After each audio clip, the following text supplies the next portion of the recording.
Did you ever think you would make it? I feel I'm so close, I could taste sweet victory.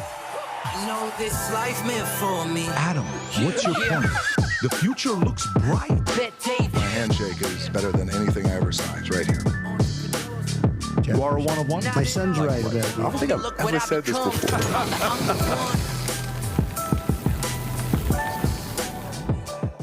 Okay, so what happened? Is this me? Oh, you're, all right. the We got a lot music going you're on, guys. Yeah. I got the. We like the song so much we want to hear it I twice. have it playing right in front of me. Anyways, a lot going on. Okay, the best meme of the day yesterday was Nancy Pelosi making a phone call saying we got to buy some baby oil stock because Diddy was acquitted. You know, with the other stuff, and he got a little bit of trouble. And the lawyer on Cassie's side responded. His lawyer. There's a protesting going on in the streets outside. Celebration with baby oil all over the place. Very weird stuff that's going on. Some stories with the big, beautiful bill. We'll get into that. Trump says Israel agrees to conditions of 60-day ceasefire as proposal heads to Hamas. And then Trump administration halts some weapon shipments to Ukraine to put America's interests first. Tom's got some thoughts on that as well as Adam. Next thing we have CNN's Harry Enton says Trump is more beloved among Republicans than any other GOP president in modern times. Then in the big, beautiful bill, people are asking what's in it. We'll talk about that. 3 Republican senators voted against it. U.S. Senate overwhelmingly rejects plan to stop states regulating AI. That is a very big story, the 10-year marker they put on there. It's almost like a patent law they put on there that some people are not supportive of. I have my own opinions on that as well. Mamdani on Trump's deportation threat. We won't accept this intimidation. There was comments being made. We'll react to that one as well. That's the guy that wants to be the mayor of New York City. Powell confirms that the Fed would have to cut by now were it not for tariffs, meaning if the tariffs wasn't done by Trump, he would have cut the rates, and he's obviously put the blame on Trump, which is one interesting way of doing it. Jay Powell signals openness to July U.S. interest rate cut. Trans UPenn swimmer, if you remember Lia Thomas, this guy will be stripped of his titles. They put her, I'm reading his titles, after university bends the knee to Trump's administration. Good. Then there's another story that Tom has thoughts on. Trans inmate back in male prison years after allegedly raping female cellmate. Mystery surrounds the Jeffrey Epstein files after Bondi claims the 10,000 hours of videos, but they're saying, how come those videos weren't used when Ghislaine Maxwell was in court? Very interesting, right?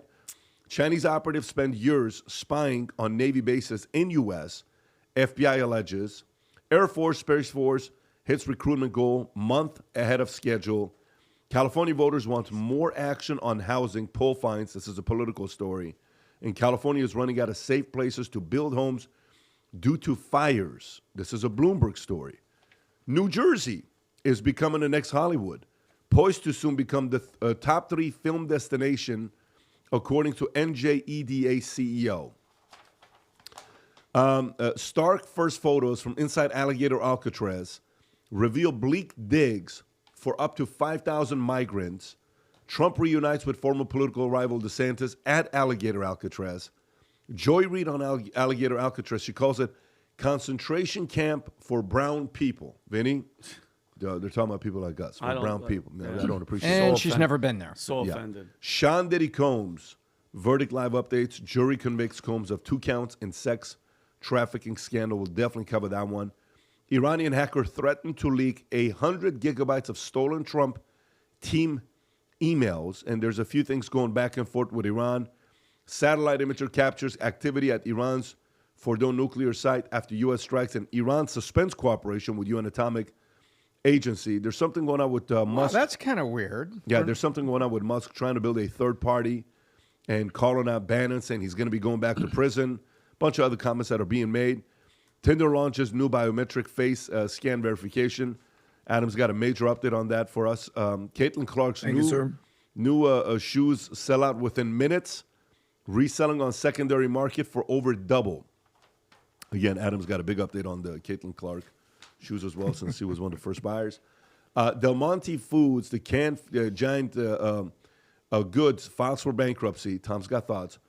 Trump says Powell should resign immediately. And last but not least, trans athletes wins U.S. cycling women's event as female opponent protest and speak out.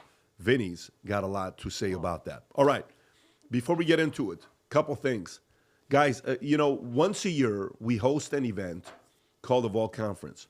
If you're somebody that either runs a business, you're a married couple, husband and wife, life's been kind of flatlining lately. There's not been too much things that are growing in ways, business, personal, financial, and you kind of want to call a time out and get away and spend 4 days with 3,000 other couples and nearly 12,000 people in the same room together to strategize the future of your life with your kids, being intentional about it.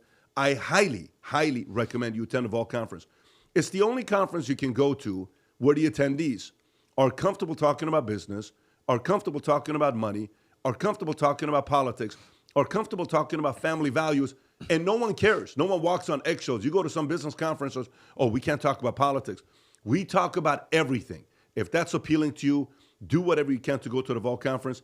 Here's a video I did with my patient.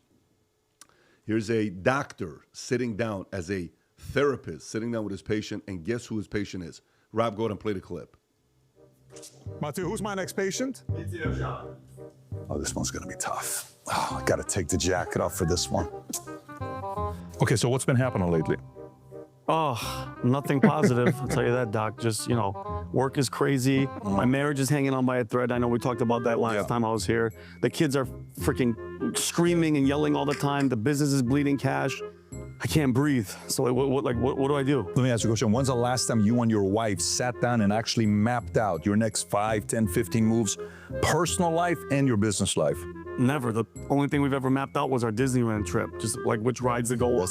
That's one day, though. But I'm talking like 5, 10, 15, 20 years from now. You guys have never done that? Never. Do you guys read books together? Do you spend a lot of time reading lately or no? Oh, I don't know about her, but the last thing I read was the back of a shampoo bottle while I was in the it's not bathroom. I know, but you should see the stuff that's in there. It's crazy. These are actually really interesting stuff, but I'm talking like life and business. No. Nothing? Nope. Okay. We don't have time. Does this sound familiar to you? Do you listen to anything he said and say, that's a little bit of me? When is the last time you and your wife took a time out, went away to a business conference to identify your next 5, 10, 15 moves? If you've never done that, we host a conference once a year called the Vol Conference from September 8th to the 11th. If you just watched this, you laughed a little bit, you giggled, but you said, that's kind of me. Get registered. I look forward to seeing you and your spouse September 8th through the 11th at the Gaylord Orlando. All right. Well There you done, go. team. Yes. Guys, go to thevolconference.com. Go to thevolconference.com. Get registered. Get yourself a ticket. If there's one thing I can tell you since 21 years old, I've gone to 4 to 10 business conferences every year purely to recreate myself. Again, go to thevolconference.com. Get yourself and your spouse a ticket. Let's spend 4 days to get in Orlando, September 8th through the 11th. Cannot wait to see you there. All right, let's get right into it. What is in Donald Trump's giant tax cutting bill? Rob, I think you have a video on this. If you want to play this clip, go for it. All right, America, let's talk one big, beautiful bill. We've heard you loud and clear. With a bill this big and this beautiful, it can be hard to understand exactly what's in it. So let's go through some of the most important pieces of the bill. This bill modernizes and overhauls our nation's air traffic control system so you feel safer when you are flying. It gives a 15% tax cut to working families like yours, amounting to $5,000 per year. This bill increases the child tax credit for more than 40 million American families, ends taxes on tips, cuts taxes for overtime workers like law enforcement officers, slashes taxes on Social Security for our seniors, and that's just the start. We must pass this big, beautiful bill and usher in a new golden age for all Americans. Okay, so that's that. President Trump's $4.5 trillion tax bill passed by the Senate Tuesday with a tie-breaking vote by Vice President J.D. Vance, which extends the 2017 tax cuts and eliminates taxes on tips over time. But the CBO estimates it'll add $3.3 trillion to the national debt by 2034, with the Committee for Reasonable Federal Budgeting budget projecting a 130% debt to GDP ratio. The bill criticized for its regressive impact, reduces after-tax incomes by 2.3%, or $560 for the poorest, 20%, while increasing incomes by 2.1%, or $32,000 for the top 1%. Tom, what do you see in this bill that just passed? So I see a couple things here, and I like to get past the numbers in the headlines and get to what is really the numbers in the wallets. So they were saying, oh, it's going to reduce after tax income by 2.3% or $560 for the poorest. Wait a minute. $560 a year is $47 a month, $46 a month. Okay. So that's $10 a week. Okay, well, a poor person, $10 is $10, but it's not like you're taking $3,000-$4,000 off of it, number one. Number two, the president is betting on growth and putting things in. So let me explain how this works. If you've ever been working for a business, it could be a small business or it could be a big business, around November, Pat, you do this. You tell people to get together, hey, we need to do the budgets for next year. And it's not a wish list. It's a fact-based of analysis of what do you need in your department to do this, this, and this so that we can meet our 15% growth. Okay, fine. Well, guess what? The president is betting he's going to get growth. Mm-hmm. Well, same way that a business owner would say, okay, Vinny, I'll let you hire one more person in your department because we're hiring it assuming we're going to get about 15% growth next year. So we're going to be able to cover that. And that person is going to help us with that growth. It's a very simple thing. So the president is betting on growth. That's what's in here. And he's keeping his promise to eliminate taxes and tips on overtime. That will help, people working in the hospitality industry. He's extending the tax cuts. He's keeping that promise. And I don't understand how the mainstream media can say, oh, we're so worried about Newark Airport. It's so unsafe. We're limiting flights. Do you remember Easter weekend, Pat, in Newark Airport? Remember they were saying, oh my gosh, we may have to stop half of Newark Airport. Yep. Everybody's traveling Good Friday, especially here in the Northeast where there's so many Catholic people. Oh my gosh, air traffic control, what a problem. And now he comes out, one of the things in the big, beautiful bill is to overhaul air traffic control. Suddenly, he's spending us into the poorhouse, right? Wrong. Look, I understand the concerns people have about the spending, especially the healthcare spending. But you have to remember he's talking about the Medicare cuts, but the Medicaid cuts, but the Medicaid restrictions comes handcuffed to you got to work 20 hours a week. Oh, remember that? We talked about this almost immediately after the inauguration when he said, hey, Medicaid changes are going to come with the requirement to work a little bit. Yep. And we all talked about it on this podcast and said, well, wait a minute. That's not 40 hours a week. It's not 50 hours a week. Can you figure out how to work 10 hours a week, 40 hours a month, and then we'll figure out something on Medicaid? So I see both sides of it. If the growth doesn't come true and the Medicaid spending just happens and they're raising the debt ceiling, then yes, it's going to add to debt. But the president is saying, just like he said on the tariffs, you got to trust me. And now we've got tens of billions of dollars of tariff revenue. He's betting on growth. Here's a clip I want you to watch that has to do with the bill. Go for it, Rob. What we are saying is that if you are able-bodied and working age, you need to be either working or seeking work in order to receive Medicaid. Bingo. That is common sense. In other words, if you're a 32-year-old guy, you cannot sit on your couch and smoke weed all day and expect taxpayers to fit your Medicaid bills. That's wrong. That's something the majority of Americans agree with Republicans on. We're also saying that if you're an illegal alien and you shouldn't be in this country to begin with, you should be deported, you shouldn't be getting taxpayer-subsidized Medicaid. That's what we're looking at. We're looking at expanding eligibility checks so that whenever somebody shouldn't be on Medicaid anymore, that we take them off. These are the common sense solutions that we're putting into this big, beautiful bill. And these are the things that Democrats are against. Very common sense. Vinny, your thoughts on this? Well, I mean, listen, anytime the Democrats are on MSNBC, CNN, and they're calling it the big bad bill, that's what they're saying, and they want people to be melting down over it. They want the media to be going nuts because all I kept seeing on social media was cutting Medicaid, Tom, cutting Medicaid. No more free stuff. Yeah, it's weird because and by the way, these are the three cuts. So one, like he said, illegal immigrants don't get free health care on our dime. That's it. Only citizens qualified. Guess what? That should already be the rule. All right. And if you're mad about this, you're either stupid or you're lying to yourself. Number two, it eliminates taxpayer bailouts for unpaid hospital bills, aka bad debt. So right now, if someone with Medicaid skips out on their bill, Guess what we have to do as American citizens? We pay 65% of it. That means hospitals jack up the prices on purpose, knowing that we, the taxpayer, are going to foot the tab. And then the third cut that the Democrats are losing their mind, are saying, excuse me, hospitals can't change Medicare or Medicaid, can't charge them more than they charge private insurance or cash customers. Simple and fair, which saves us $148 billion. And just from those three, guess how much we're saving a year? $200 billion.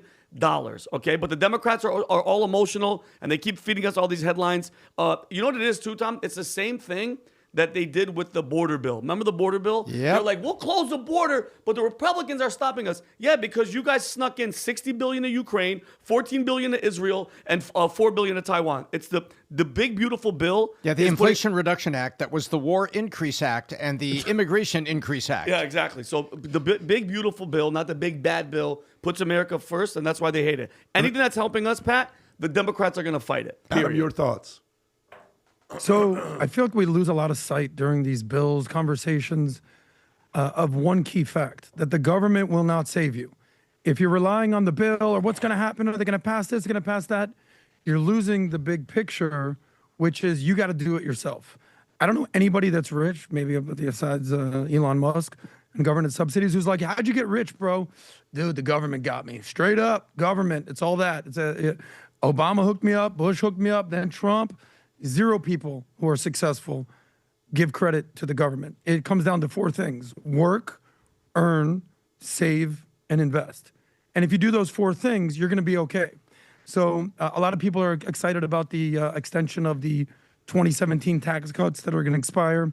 Corporate tax rates, I believe, are going to stay at 21%. That's great. PBD always tell that story about the Trump tax cuts in 2017, 2018, when you gave, bonuses for every year they were there, month they were there. Child tax credit, help families, no tax on tips, stop funding immigrants. And then, critics will say, well, what about the Medicaid? What about this? What about that? If you're working and you're earning, you're going to get taken care of. So the biggest concern that I have, and a lot of people have, is this actually going to add $3 trillion to the deficit or not? I guess we'll see if dynamic growth happens or if we're actually going to go deeper into debt. Yeah, and all of that is time will tell, right? Time will tell on what's going to happen with this bill here. The reality of it is this. This is the part where I'm very comfortable with. One time I was having a big debate with a guy who's a very close friend of mine. The debate was, if the government is giving you any kind of entitlement programs, welfare, Section 8, whatever it is they're giving you as a handout, unemployment checks that they were given during Obama for almost 24 months, should the government have the right to drug test you? He says, no. So really? No. Why not? Well, you can't drug test them. That's America. It's free. I said, no. We're giving you free money from taxpayers, from workers. Workers are paying you the money. We almost have to replace the word taxpayers to the American people. Yeah. We got to stop saying the government's paying you. The government's paying you. No. The American people are paying you. So American people, you got kids. If a kid after 18 years old lives in your house and does nothing for you in return, rent-free, no chores, doesn't clean the bed, you're either a terrible parent or your kid's a freeloader. No parent's going to sit there and be okay with that. If you are, you're raising somebody that's going to have those habits grow into wanting the government to take care of them and American people to take care of them. I am very comfortable with the 20 hours per week. I am very comfortable with any of that stuff. I would even add drug tests and all the other things to it. If you're not taking care of yourself and your life and your health, why should American people pay you anything? Nothing. You make better decisions in your life. You make better decisions in your life. You have a higher likelihood of good things happening to you. But, Tom, I'm going to give you the last word here on this topic before we, because I feel like you want to say something. No, and let's remember that Medicaid is a state problem, and the federal government is cleaning up the mess of the state. And let me give you one example. Our good friend Gavin Newsom. I wish he could come and sit right here.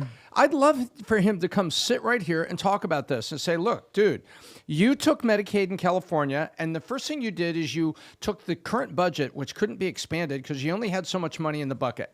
Then you said, more of you can get Medicaid. More of you that are just got here, illegal aliens, you can get Medicaid. And then secretly, he and the state assembly, remember they got together and they spent the money on other things.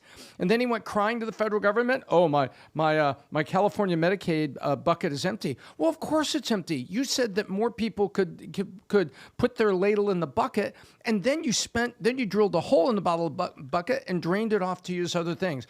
I'd love to understand legislatively what was going on. I know he's trying to run the state, but I disagree with this, and I wish he would come on and talk about things like this. But the number one thing I think everybody needs to remember is Medicaid is a state problem that the government is having to clean up. Let me read one part of the bill that is causing some challenges for some people, and I'm kind of in agreement with them. U.S. Senate overwhelmingly rejects plan to stop states regulating AI. It's Financial Times. They voted 99-1 on Tuesday morning to reject a 10-year ban on states regulating AI models, removing the provisions from President Trump's big, beautiful bill, with Senator Marsha Blackburn stating it was an honor to lead this fight until Congress passes federal legislation like my No Fakes Act and the Kids Online Safety Act. We cannot remove those projections. And this is a proposal backed by lobbies from Amazon, Google, Microsoft, Meta, OpenAI, Sam Altman, Trump's AI team, David Sachs, and others, aim to prevent inconsistent state rules, but face bipartisan opposition over concerns about stifling oversight of AI social and economic impact. Republican Senator Tom Tillis, the sole dissenter planning to retire, had told the Financial Times the provision was necessary to keep the U.S. the number one country in the world for innovation. Tom, your thoughts on the story here? Well, so you basically, there's a couple things here. If every state, made a different test for the number of miles per gallon of a car, then that sticker on the window when you go to buy a car would be madness. California, you know what I mean? Like if they all made different standards. So that's the argument the government is making. The argument that people like me are making for the states is, wait a minute, what about when DeSantis said, no, we're not going to do trans stuff in our schools, and we don't want a federal mandate on that. We know our people locally. No, I am not going to close all the beaches. I got people saying that UV is really good for killing bacteria and viruses, so why can't people be at the beaches in Florida during COVID? No, I'm not going to get behind that. That's the tension we have here. What worries me is the proposal was backed by lobbyists. That scares the hell out of me. Always. And then look who's lobbying: Amazon, Google, Microsoft, Meta, OpenAI. So guess what? If all of those are lobbying the Senate, they only need to get 100 people together and get 51 of them to go their way. Make sense? Got it. If it's in the hands of the states, all of those companies have to work with 50 different states, 50 different governors, and they don't want that. And they're claiming, it's going to be like miles per gallon. The sticker on the car would be madness. No, I get what they're saying. And trust me, I get from their perspective because it lowers the speed of growth and innovation. When we were in the Department of Insurance, we didn't just deal with the federal government on getting one license. We had to get a license in 50 states. 50 little governments. And we dealt with every single one of the states. And trust me, it was super annoying. So I fully get that part. But for me, if I'm a state, I want to be able to govern and create certain laws with AI that may be different than somebody else's to be able to attract better talent, or to say, no, I'm not okay with you doing that. Is this DeSantis' clip talking about the same issue? Yes, this is DeSantis late last month, late June, where he discusses why he was not in favor of the AI provisions in the big, beautiful bill. Go for it. Here's DeSantis. So raises the issue of this whole artificial intelligence. They're talking about in Washington banning states from being able to regulate it at all for the next 10 years. And as governor, I want to be able to provide protections for you working with the legislature if that's warranted. This stuff is progressing so quickly, but you will absolutely get to a point where they can just take you, they can put words in your mouth and do a video, and you're basically saying something that's the opposite of what you actually believe, and they can have you depict you doing awful things. That's not the world that we want to live in, and so I think that the states need to be able to retain their ability to handle the emerging AI issues.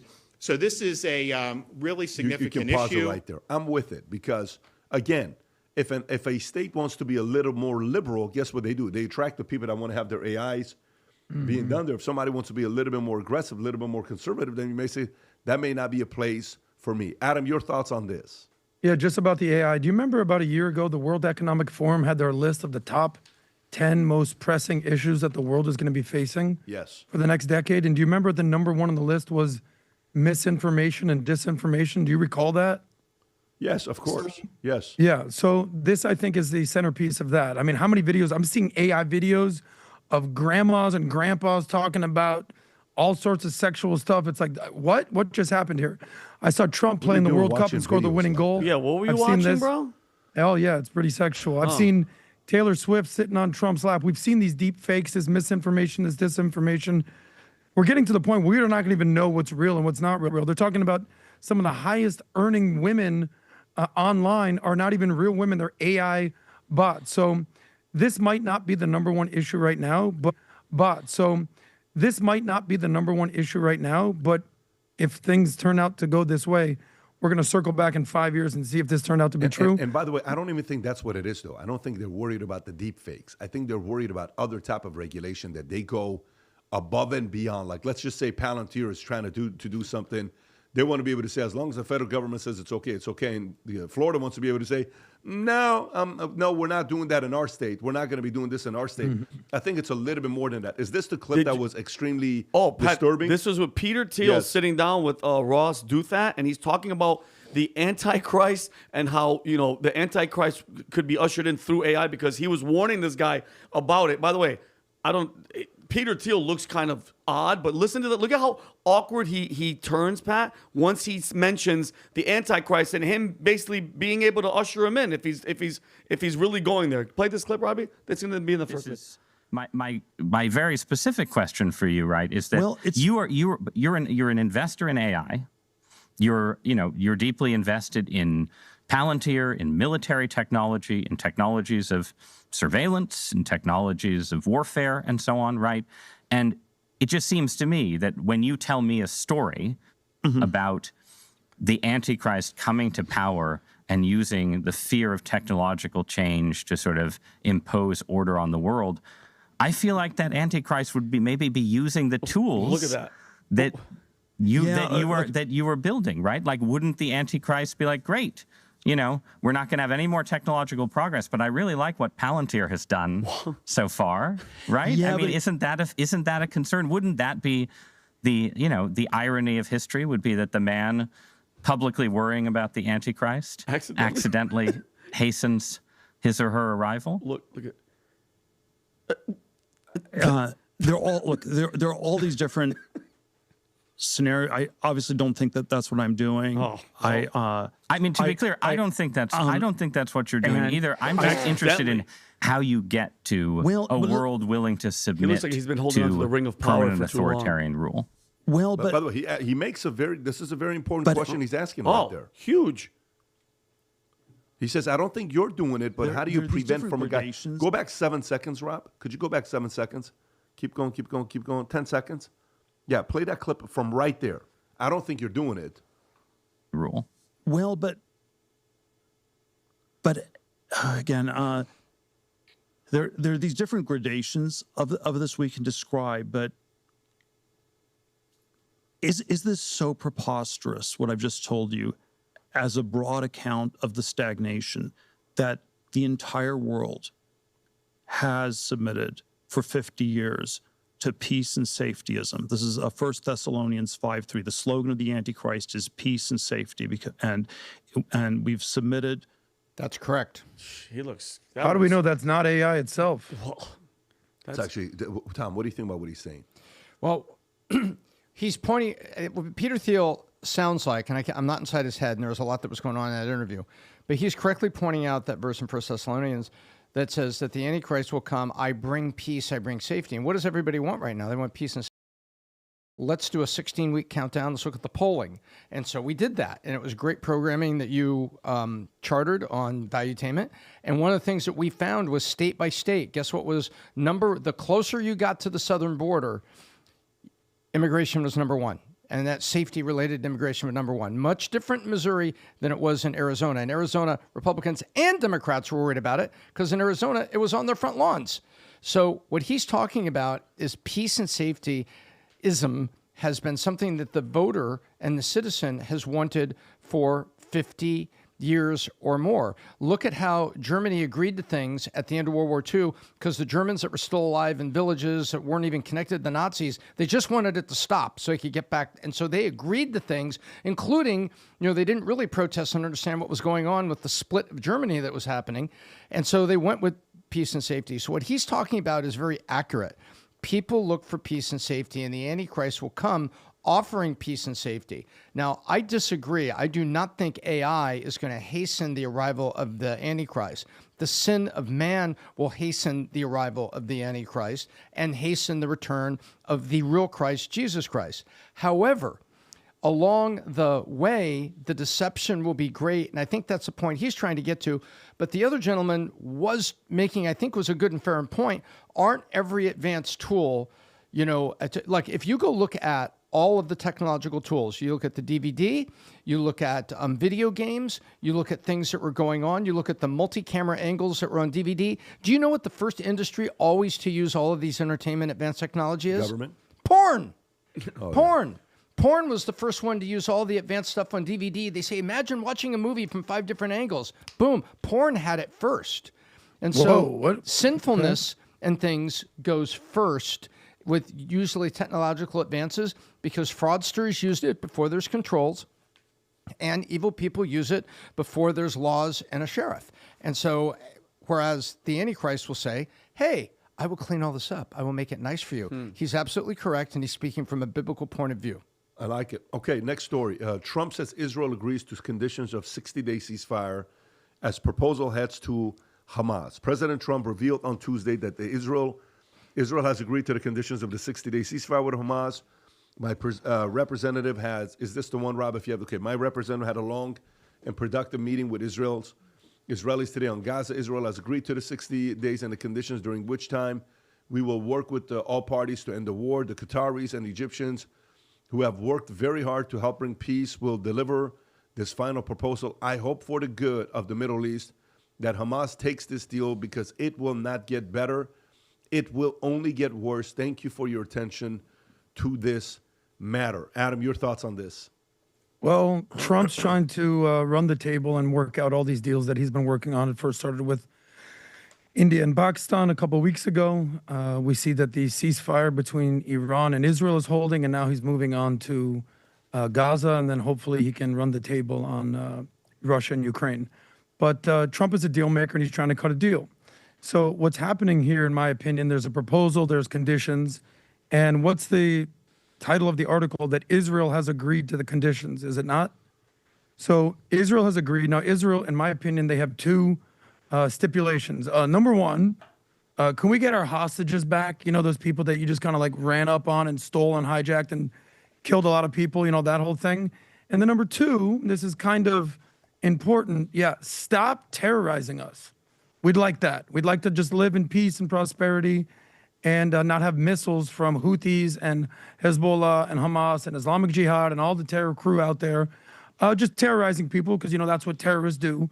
They terrorize. Meanwhile, we're literally negotiating with terrorists, and, the whole phrase about not negotiating with terrorists. And then Hamas comes back, and what did Trump say? That they basically gave an unacceptable counteroffer. So the story kind of goes like, all right, yeah, we'll give you the hostages back. Some are going to be dead. Sorry about that. But the second part, the whole stopping jihad, yeah, we can't do that. Like Diddy, we can't stop, won't stop. That's just kind of what we do. It's kind of in our charter that you can't live. So in my opinion, this is one big poker game. And, you talked about the word tilt the other day, Pat. Yep. When you're throwing good money after bad money, oh my God, I'm on tilt. Well, in poker or in cards, it's all about who has the leverage. Now, Hamas, using a Trump quote, Hamas don't got the cards, right, Zelensky? So, meanwhile, Israel has a full house. They got 3 kings, 2 queens. They just eliminated all the terror proxies surrounding them. With the help of America, eliminated Iran's nuclear capabilities. And Hamas, who's basically holding a pair of 2s and maybe an ace up their sleeve, which whatever that is, which doesn't exist, they're like, yeah, we're going to negotiate here.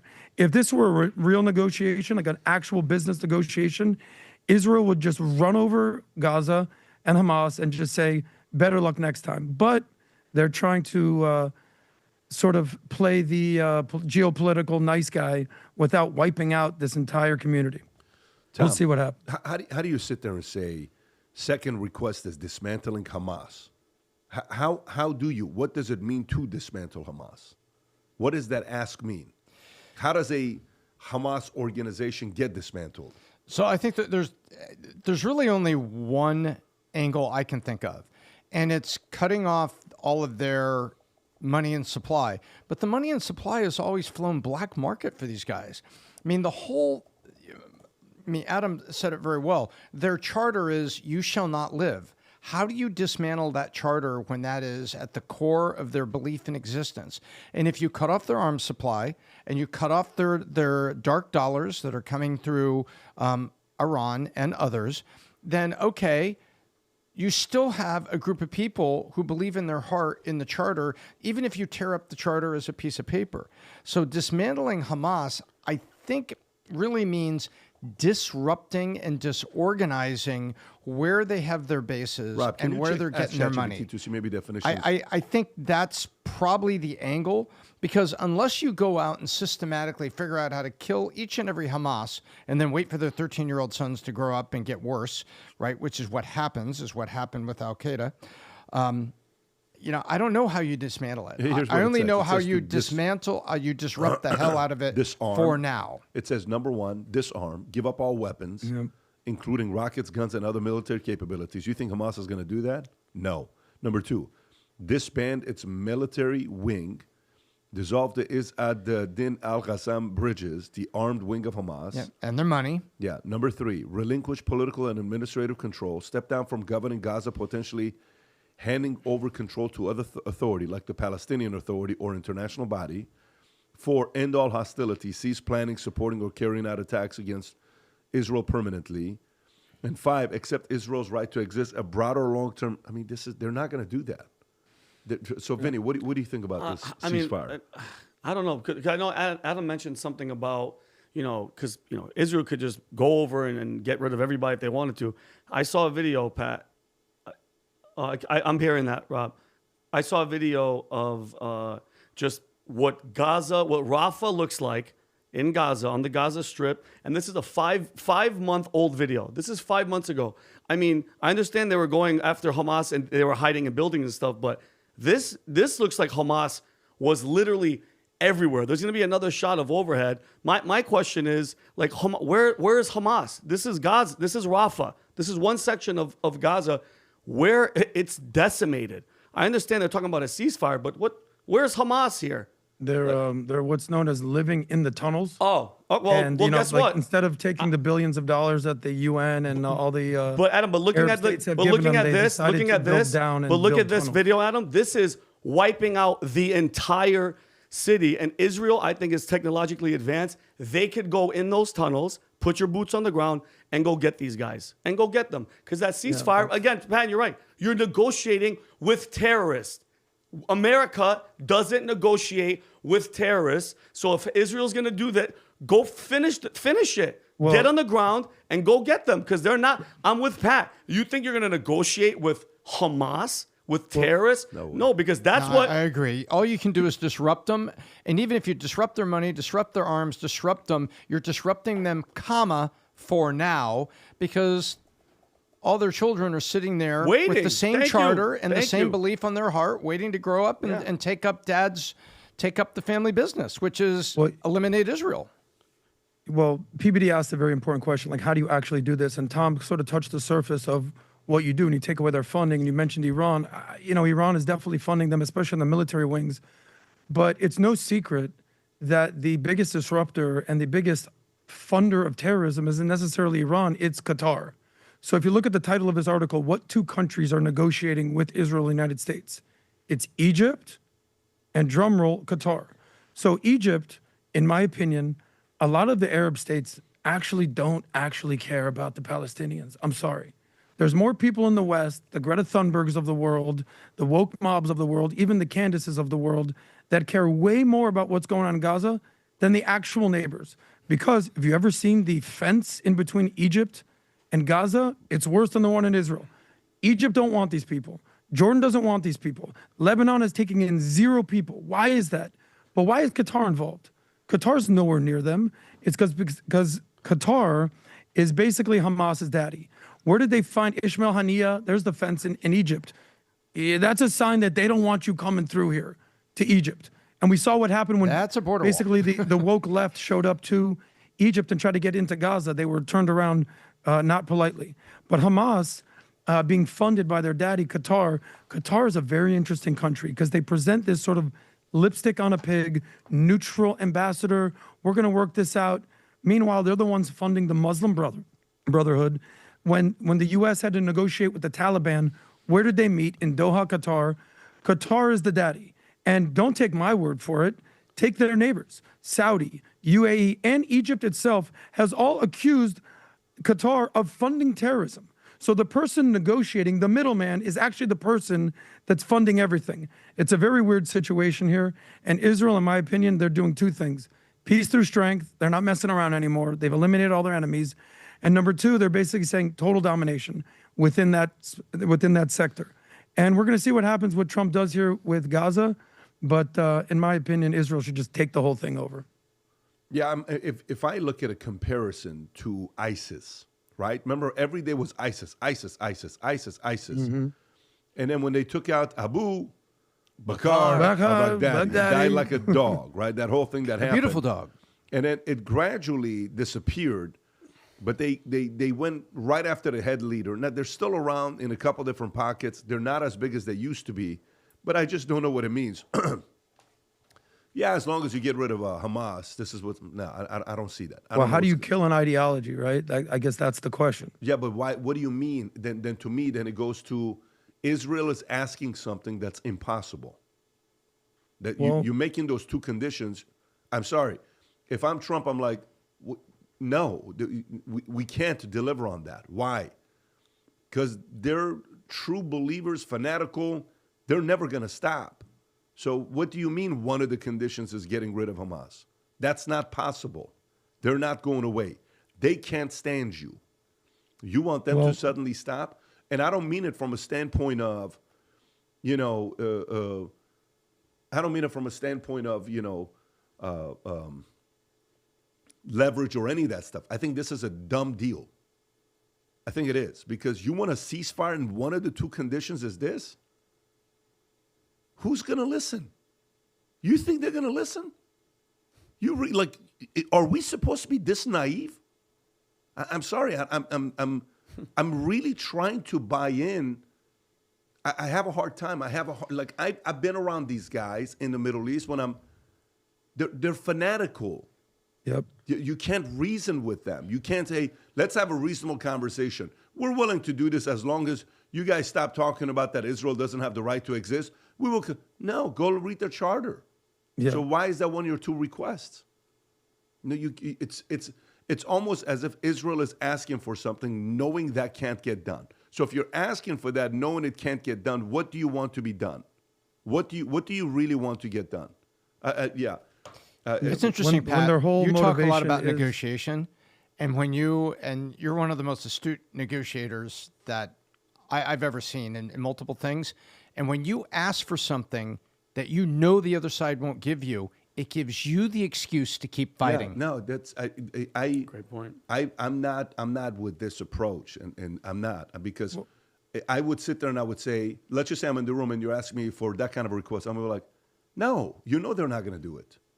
Then I'm not going to stop fighting if you can't agree to so something. then why don't you just say that This is why publicly? this thing will not stop. Yeah, but Pat, it's both sides, though. It's not a, to me, if you just want to go do what you want to do, stop making it seem like you're forced. Just go do it already. Just go do what you want to do already. Don't tell me I have to get rid of Hamas and put the onus on me that you're agreeing to a ceasefire. That's an impossibility. It's not going to happen. Unrealistic. Yeah, everyone's shouting ceasefire now, forgets that there's 2 terms of the negotiation. They just stopped the ceasefire. Well, they're still shooting rockets. Yeah. They still have our hostages. How do you stop this? A major point, it's so funny. Like, if you don't learn from history, you're destined to repeat it. Golda Meir, who was the first female prime minister of Israel, she said the following: there will be peace when the terrorists, the Palestinians, what have you, love their children more than they hate Israel. If you love your children more than you hate Israel, then you'll want your children to live and grow and not have them in indoctrination jihad camps. How many times have you seen videos of 5-year-olds, 6-year-olds wearing terrorist outfits but with Adam, guns? that's not This whole changing. society has been indoctrinated. That's not changing. How do you get around that? You're not going to. There's 1.5 billion of them around the world, of which take a tenth are fanatical, and a tenth of those are extremely fanatical, which is 1% of them. That's a big number. And I hear you. Let's just actually do this. What's 1/10 of 1.5 billion? 150 million. Now let's just say they support some of these things, but they're not fully fanatical. What's 1% of 100? What's 1% of 1.5 billion? What's 1% of 1.5 billion? 15 million. What's 0.1%? 1.5 million. What's 0.01%? 150,000. What's 0.001%? 15,000. That's 15,000 too many. That's 15,000 too many. So They said the same thing. They said the same thing about Egypt. They had a peace deal with Egypt. They said the same thing about the Jordanians.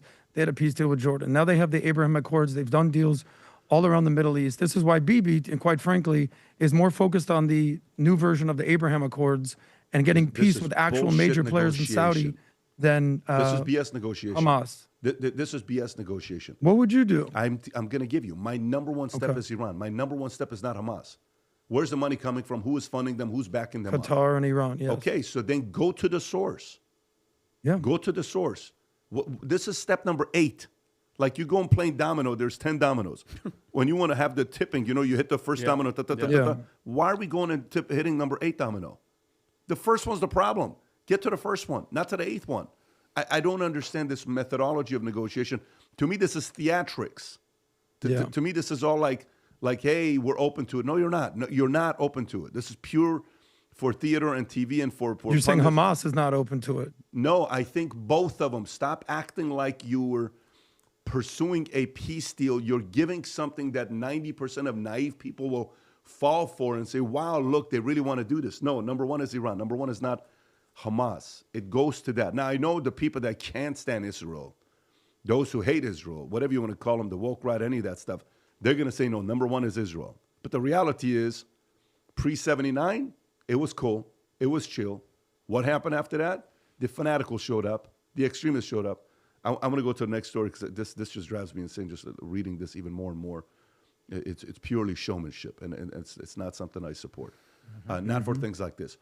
Rob, can you do me a favor? Just play this clip. I don't want any reaction to it. I just want to play this clip. Here's CNN Harry Enton talking about where Trump's at right now. More beloved amongst Republicans than any. Watch this one here. Very weird. Watch this. Go ahead. I mean, every politician would like this number here, especially to see it go up. How about compared to other presidents who were Republicans? Yeah, it's history making. It's history making. What are we talking about here? So why don't we look back? We have all the presidents, Republican presidents, going back over the last 35, 36, 37 years. What are we talking about? GOP, who strongly approved 5 months in. Look at this. George H.W. Bush, Bush 41, 46%. Bush 43, 59. You see Trump, the first term, 53. But look at this. Damn. 63%. He beats all the other Republicans on the board here. And I was looking even back since Reagan. And get this, Donald Trump beats Ronald Reagan when it comes to the strongly approved 5 months. And, of course, Reagan was coming off that high after that assassination attempt. So the bottom line is Donald Trump is making history with the Republican base. He is more beloved by this Republican base than any Republican base loved any GOP president 5 months in. It is history making. So I'm going to go to this next story, which kind of coincides with this. Elon Musk's, Trump's libertarian seek partnership with Elon Musk. Okay? Seek partnership with Elon Musk. So what does this mean? What does this mean? Let's go to this. Because you saw the fallout out between the two, and it doesn't seem like it's slowing down anytime soon.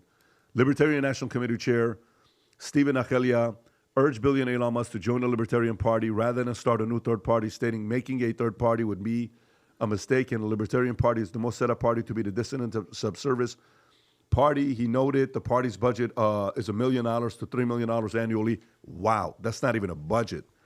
While Musk spent over $250 million in 2024 in his PAC to support President Trump, he added, once the capital is there, the doors get blown wide open. He emphasized the Libertarian Party's established ballot access in nearly every state, stating that there's no way independent or new party can actually do this. Rob, can you pull up the poll of Elon Musk talking about should I start a third party? And then by doing so, Musk escalated his feud with President Trump by supporting Republican Kentucky Representative Thomas Massey's 2026 re-election, stating on X, "I will" when pressed on Monday, and "me" on Tuesday, in response to a post about backing Massey's campaign. Musk criticized Trump's big, beautiful bill, posting on X, "Every member of Congress who campaigned, we read this last week, that is going to campaign against them. I will try to," what's the word he used? What's the word he used? That I'm going to primary you out. Massey opposing the bill for insufficient bill spending cuts told the Daily Caller, "The political calculus that both the president and AIPAC have to consider is if they go after me and lose, they've lost a lot of credibility." Here's the one. Is that the one, Rob, that he talks about? That's a different poll. I'm still looking. So anyways, there's discussions about polls. So now you heard about the popularity amongst Republicans. What are the chances you think Musk saw that clip? What is the likelihood that you think Musk saw the clip about Trump's popularity being above Trump Highly in likely. 2016? 100%. Okay, so he's watching that. When he sees that, what is he thinking long term? What is he thinking long term? Do you think there's a high likelihood that Musk starts a third party, Tom? There's a video out there of that. So, yes. Do I think he's going to try? Video. Do you have it? I'm going to look for it right now. Yes, I think he's going to try for two reasons. One is there are a large number of voters that are the Lieberman voters, that are the Joe Manchin voters, who are the edge independents from both parties, who are a little fed up with both sides. And then there are those people that are true centrists who believe that we live in a uniparty. And so there is a certain percent of people that believe there is absolutely a uniparty. And then there are people that are frustrated Democrats and frustrated Republicans. All of those coming together under one banner, call it the lavender, or whatever you want to call it. And I don't mean lavender like LGBTQ, talking about true purple, right? In terms of red versus blue, mixing. Florida used to be. So do I think that Elon Musk is going to try to galvanize that support? He has shown that he can be impulsive, and he uses his money as leverage. So I think, yes, I think he's going to try. Now, how big of a swing of the ball will this be? I don't know, but I believe he's going to try because I believe he's bitter. I believe that we see a lot of things coming out right now, and I believe that this big, beautiful bill we have not yet seen, and we're going to see in earnings reports, and I'm not going to go back to my analysis from last time, that there's a lot of different angles that are going to impact Tesla, and I think he's pissed off. You know, when Biden invited all the EV companies and he left one out, do you remember that one meeting? And he was so furious. And would you like to believe that Yes. kind of lit the fuse Well, let me just for tell a you where I'm going with billionaire that. dancing on stage Right. in Butler, Pennsylvania? So that's one, right? Do you remember when Newsom did what he did to the county where, you know, Tesla's headquarters were? And he's like, wait a minute, you want to do this? I'm out, right? Do you remember all this? Correct. Okay. So there's a pattern here, okay? Remember how I said, you know, you have to watch people politically on where their opinion comes from. Number one is bias. Number two is who offended them. And there's different levels of being offended. There's those that are offended and move on, and there's those that are offended that will never forget. And then there's those that are offended that will never forget, and they will do everything in their power to seek their vengeance. Yeah. And those people typically, you know, they don't have a way to tap into their faith. It's tough. But I'm talking seeking vengeance at all costs with negative vengeance, not positive. There is choose your enemies wisely that brings out the best in you. There's choose your enemies wisely that brings out the worst in you. Musk has been offended on the biggest stage in the world. There's not a stage bigger than that. There just isn't. He got offended at the highest level. Is he able to reason and be fair? I don't think so. I think those two are out the window. Would he be willing to spend billions of dollars to start a third party? I think so. Do I think he will be successful? For sure. Here's a poll that he ran, Rob. Glad you found it. Is it time to create a new political party in America that actually represents the 80% in the middle? Yes. 80% said yes. He says 80% in the middle, and 80% said yes. And that's a good sample amount. That's 5.6 million people that voted for this. Wow. Go a little bit lower, Rob. Does it show when this poll was? I just want the date, if you could find it. I'll find the date. Okay. I just wonder when this date was. So June 30th. June 30th. So that's a few days ago. It's not a long time ago. I think if there's any guy that could start a third party and get a lot of support behind it and completely disrupt the Republican Party, and all of it is this guy. Go ahead and play this clip, Rob. What's this about? This is the clip Vinny sent. Yeah, Okay, this might be one. And then, Pat, also, just to follow up on this one, do you remember when they asked him who would be in the White House in 2032? That's a quick clip after this one I want to show you. For it, right. You'll remember it. I build rockets and cars and stuff. So what am I doing in politics? It's not. I don't want to be in politics. I want to be clear. That is not my preference. I just like building stuff. I like building products that people love, and I derive joy from seeing people enjoy the products that my companies make. I actually don't like politics at all. I hate politics. but the stakes are so high here that I have had no choice but to take a stand. So it's not something I want to do. And what is he saying here, though? He's basically saying, like, I don't want. He's like basically. It doesn't say third party, though. No, but basically what he's saying is he doesn't like politics at all. Yeah, but when this much that's. But you see the AI one, Pat, that he said? What's the AI one?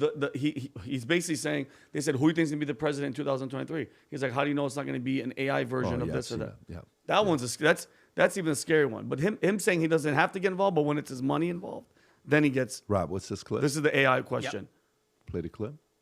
Who's going to win the White House in 2024? Who do you think will win the White House in 2032? Which type of AI?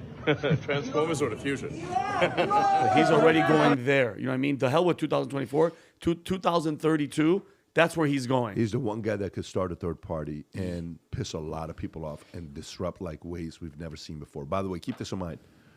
Everything in negotiations about leverage, right? Mm-hmm. Long term, where does he have negotiation? Where does he have leverage? Starlink, you need it. Yep. Iran, Starlink. Ukraine, Starlink. Hey, we need Starlink. Starlink. Hey, can you send Starlink? Mm-hmm. Begging him to send Starlink, right? Okay. All right. What's going to happen with robots? Guess who's going to want a lot of robots? Everybody. Military. Yes. Everybody. So the only leverage the government has is if they keep giving the money to them and they stop that. If they stop funding him, if he's shown this type of behavior after gathering billions of dollars from the U.S. government, I would not be surprised if President Trump suddenly comes out and say the funding for Musk is stopped. Then, do you think Musk can get funding from anywhere if he really wanted to? He can get money from anywhere if he wants to. The opposition, 100%. Anywhere if he wants to. So the sequencing of making some of these decisions, you have to be really thinking about what's going to happen next with this. But I think if there's anybody that can do third party, it's him. Adam, your thoughts on this? I don't think Elon is going to do this third party thing. I think if you just take him literally, he don't want to be in politics. I think he kind of dipped his toe into the water. How long did he last at Doge? 6 months? And all of a sudden he's back to basically colonizing Mars. Anytime that somebody tries to start a third party, it's always easier said than done. I agree that this two-party binary system is killing us, no doubt. But anytime that a third party is mentioned, I always say one thing: who's your candidate? Because if you look at case examples, shout out to the BizDoc, the most successful libertarian candidate of all time was Gary Johnson in 2016. And he had 4.5 million votes, 3% of the popular vote, 0 electoral votes. And then we had the powerhouse in 2020 known as Joe Jorgensen. What a candidate. And she got 1.8 million votes, 0 electoral college votes, Loserville. The last candidate that I remember who actually kind of tipped an election was 2000, Ralph Nader, Green Party. He had, 1 million votes. The last successful candidate that was in a third party, didn't win, 0 electoral votes, was of course Ross Perot in '92, right? He helped get Clinton elected. RFK, we thought he was going to do great. He's a Republican now, essentially. So all these candidates that come out there and get paraded out there, they end up getting 0 electoral votes. They end up making a mess. And a lot of times they end up tipping the election to the team that you necessarily don't want to win. And the last part is this: there's no infrastructure. If you look at the quote where he says, there's no way an independent new party will actually do this due to time, resources required, just like with RFK. So in my opinion, unless the Libertarian Party, the Independent Party, whoever actually has a viable candidate, it's all just hot air. This is not the regular guy. By the way, here's a. But he can't run. No, I get He that. can fund somebody. But that's even more. But who's the powerful. candidate? No, that's even more powerful. He's going to find his candidates. Here's the part you have to be thinking. I'm okay. I'm just trying to fix this thing. Is the following. You say he doesn't want to be in politics, bro. He said that. No, I get that. He is in politics. He's been in politics. The moment you become a billionaire, and not even a billionaire, the moment you're public and you're worth in the billions, let alone tens of billions, let alone hundreds of billions, you are in politics. You don't have a choice. You are in politics. You are a politician. You are dealing with all the lawmakers. You are dealing with all the lobbyists. You are dealing with all these other prime ministers and presidents. Elon Musk is in politics. He doesn't have a choice. He can never, ever leave politics, ever, whether you like it or not. This is kind of how it goes. You ever see those videos where, these celebrities say, I miss the days when I wanted to just go to Walmart and be able to buy something, all this other stuff, right? Okay, great. And you lose that Walmart freedom of going to Walmart or Target or whatever it is. This guy, he built something that's revolutionary, and now you don't want to deal with politics. You don't have a choice. Every one of his biggest feuds, if you think about the last few years, have been with politicians. Go ahead. Yeah. Don't do politics. You don't have a choice. If I'm an advisor and I'm sitting there in a room with him, I'm a friend or a family or somebody that he's coming for counsel, it's like, I'm so sick and tired of dealing with these bullshit politicians that 1 minute they promise this, 1 minute they say this, 1 minute they say that. I'm done with politics. I'm going to say, no, Elon, you can't. You don't have a choice. Your approach has to change, but you don't have a choice of getting out of it. So for him, he doesn't like to be controlled. He's the worst employee in the world because he doesn't need to be one. He believes in himself so much that he doesn't like control. And the more he moves up, there's control. He can't stand it. Again, my opinion. Can I push back on you a little bit? Of course Pat? you can push back. Yeah, for sure. So here's where you're definitely right, and then here's where maybe there could be an adjustment. So he's 100% in politics. So, I mean, if you remember when Trump ran in 2016, he's like, yeah, I know all the donors. I've given it to all these people. I know what's going on here. Hillary Clinton won't remove this tax deduction because all her rich, famous friends use it. Same thing I would do, right? So they're all in politics. I totally agree. But there's a difference between being in politics, kind of playing the game, versus trying to basically start a new third party. That's like starting a new startup, right? I mean, you can appreciate that. You want to give seed capital, startup, who's going to be your CEO. Disruption. That's a whole nother level of getting involved in politics. When I went to Brazil and we were there and we were dealing with all these guys, there was a guy that everybody kept bringing up. And it's not a guy you know. Everybody kept bringing up. Everybody kept bringing up. Everybody kept bringing up. And he was the guy that had 21% of Brazil's voters. It was 14 to 21%. Who had,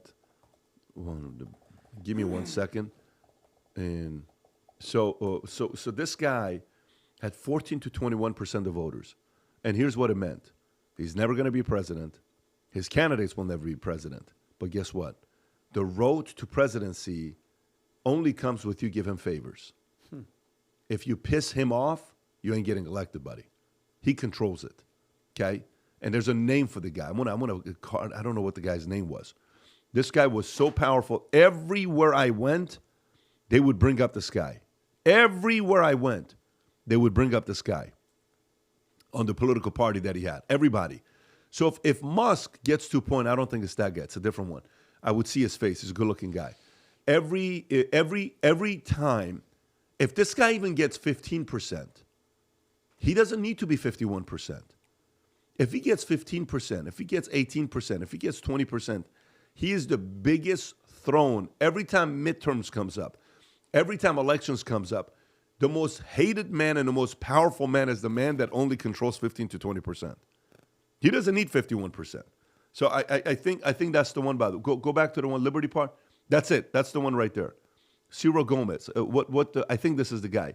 What party is it that he controls? The Democratic Labor Party. And what percentage do they have? Yeah, I don't want to say 100%, but that looks like it's the guy. 10 to 15%. That's the one where everybody has to go through this guy. It is the most annoying thing that they all were talking about. And he knew the power that he had. And guess what? Every time you wanted to go through him, it came with a bunch of favors you had to give to this guy, and it was so annoying. It was so annoying that they had to go through this guy every single flipping time. I'll try to find the name here in a minute and give it so we know Who's that person? Huh? Who's that person in America, meaning? No, that could be Elon. That gives Elon full control. If Elon has influence over a party, you don't have to be somebody that. So then Elon is just a puppet master of whatever candidate shows up. No. And then his leverage is, all right, if you don't back me, the other team is going to win. It's still going to be a Republican or a Democrat that wins. He becomes every candidate's boss. He becomes the ultimate puppet master. And you can't F with him. You cannot. I don't think we want that, do we? No, it's not that. You don't have a choice, buddy. You know this whole thing with Muslims, they're growing the Mecca in Plano or whatever they're building. Texas, what was it called? And Epic City. What was it called in Dallas? Epic City. Yeah, go ahead. The Constitution says they can do it. Unless if you say no one in Islam can be in the States building Meccas, these guys are going to keep building. You don't have a choice of a guy wanting to build a third party. Say whatever you want to say. I'm building my third party. Go ahead, do something about it. No, it's not that whether we want it or not. Competition works that way. And you just offended the wealthiest man in America on the highest level of public stage, and everybody saw it. Everybody saw it. You think he's going to forget? Have you read his book? Have you read his book to see what this guy's wiring is on? I don't think it's going to go away anytime soon. But anyways, let's go to the next story here. So Mamdani, mayor of the guy that wants to be the mayor of New York. Trump deportation threat. We won't accept this intimidation. Rob, do you have the clip of Trump talking about deporting him? Let's start off with that one first. Here's President Trump. Go for it. Your beloved New York City may well be led by a communist soon, Zohran Mamdani, who in his nomination speech said he will defy ICE and will not allow ICE to arrest criminal aliens in New York City. Your message to communist Zohran Mamdani. Well, then we'll have to arrest him. Look, we don't need a communist in this country, but if we have one, I'm going to be watching over him very carefully on behalf of the nation.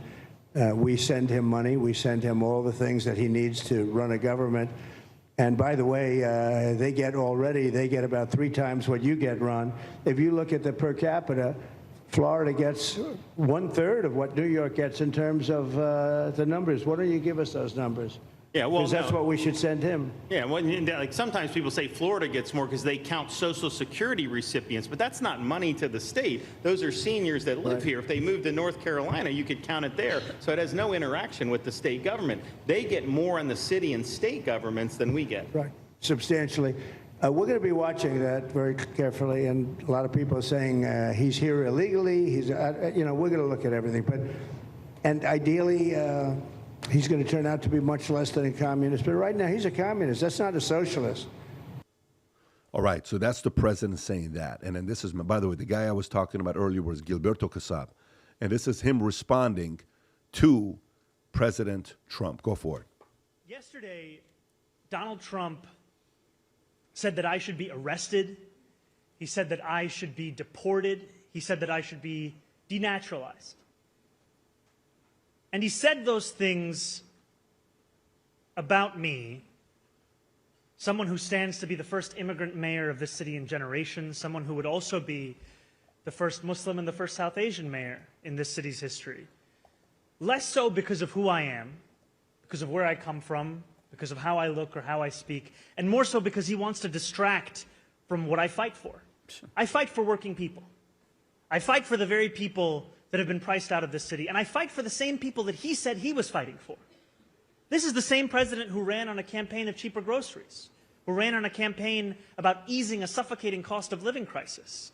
And ultimately, it is easier for him to fan the flames of division than to acknowledge the ways in which he has betrayed those working class Americans, not just in this city, but across this country, and the ways in which he continues to betray them. Because we know that he would rather speak about me than speak about the legislation that he is shepherding through Washington, D.C. He's a pro. Legislation that will quite literally take health care away from Americans. Legislation that will steal food from hunger. Legislation that looks to build upon one of the largest transfers of wealth we've seen in recent history. You can pause it at this point. We got it. So now it's lip service. But he's very good. He's very good at what he does. So Tom, your thoughts on the president talking about we will get rid of him or any of that stuff, and then his reaction to it? Well, what the president was answering a hypothetical with a hypothetical. And it's like, what if he walks up to you on a playground, sir, and hits you on the head with a stick? And what Trump looked at it and said, well, I guess I'm going to pick up on a bigger stick and I'm going to hit him back. And that's basically what you heard. And then you heard fact-based analysis. And by the way, it was really good to see DeSantis and Trump on that stage answering a question and being on the same side of something. Floridians wanted to see that. We voted for Trump for president, and we've got a great governor in DeSantis. We really wanted to see that unity. And when he's talking about Mad Manny, the madman of New York, the madman of New York is speaking as if he's already mayor. He knows. He is doing that on purpose. I'm already here. I'm already in power. And it's a very interesting, psychological ploy that he's putting on the voters. But what I think what Trump said was exactly right. Really? Okay. Well, if you're not going to go along with it, then I guess you're going to get arrested, dude. I guess, we're going to have to take action against you because you're in violation of a federal order.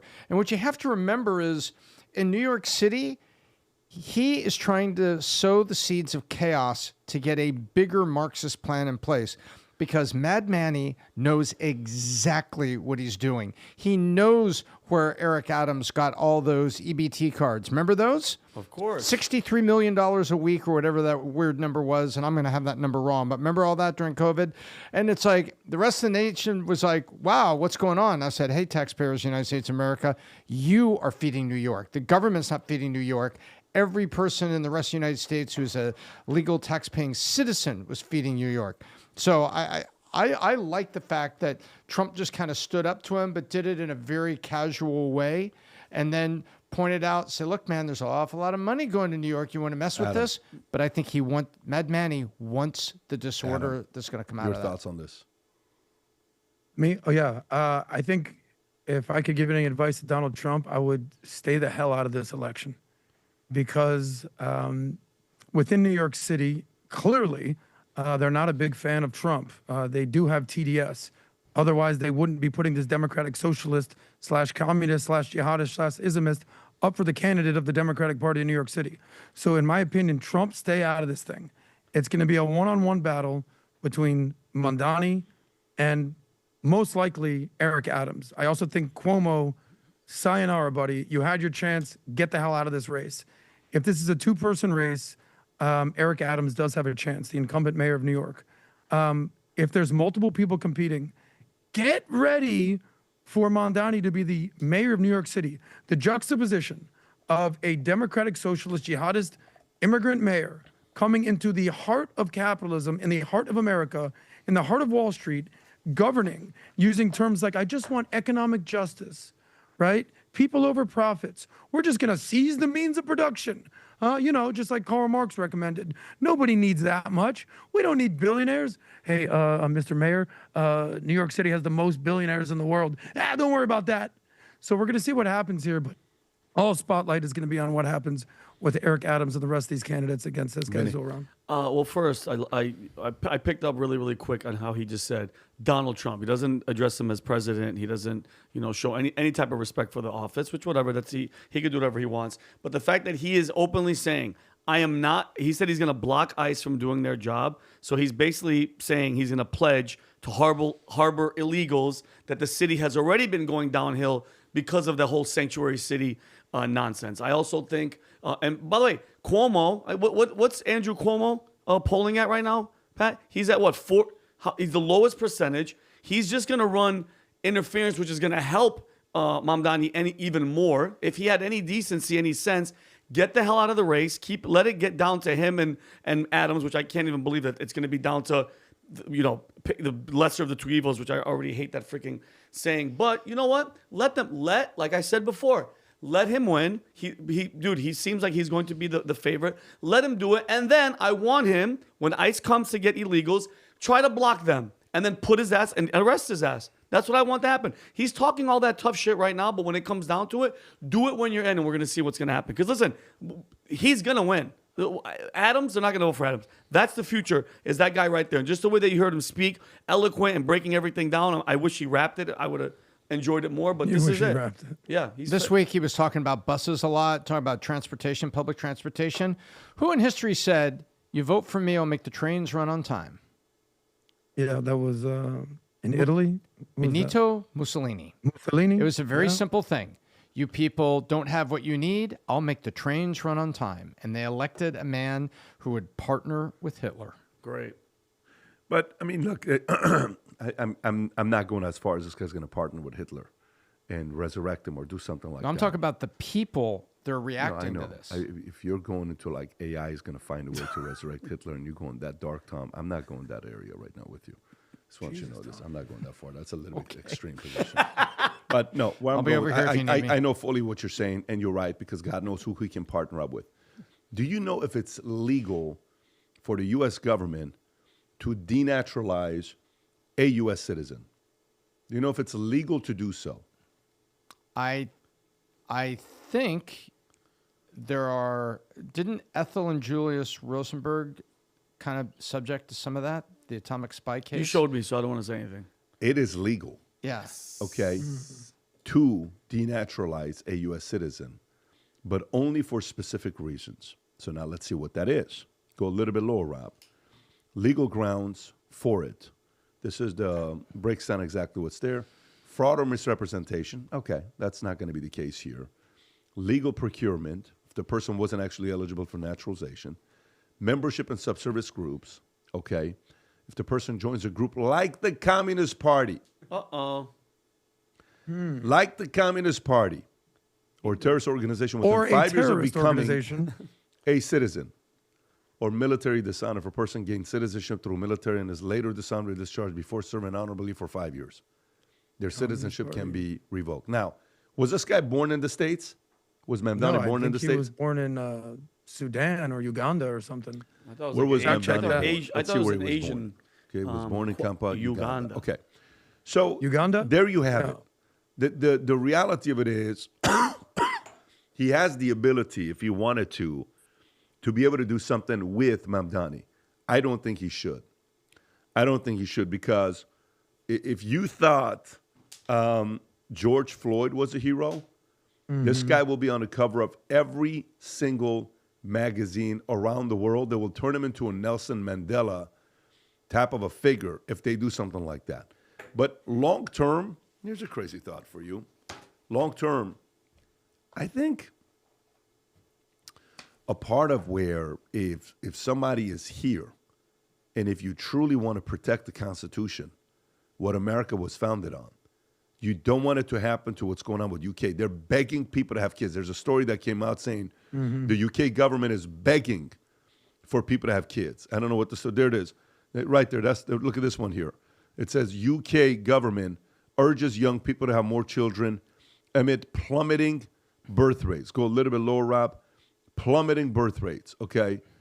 I don't care about the feet, Rob. Go a little bit lower if you could. He's trying to see if you tickle the feet, you get pregnant.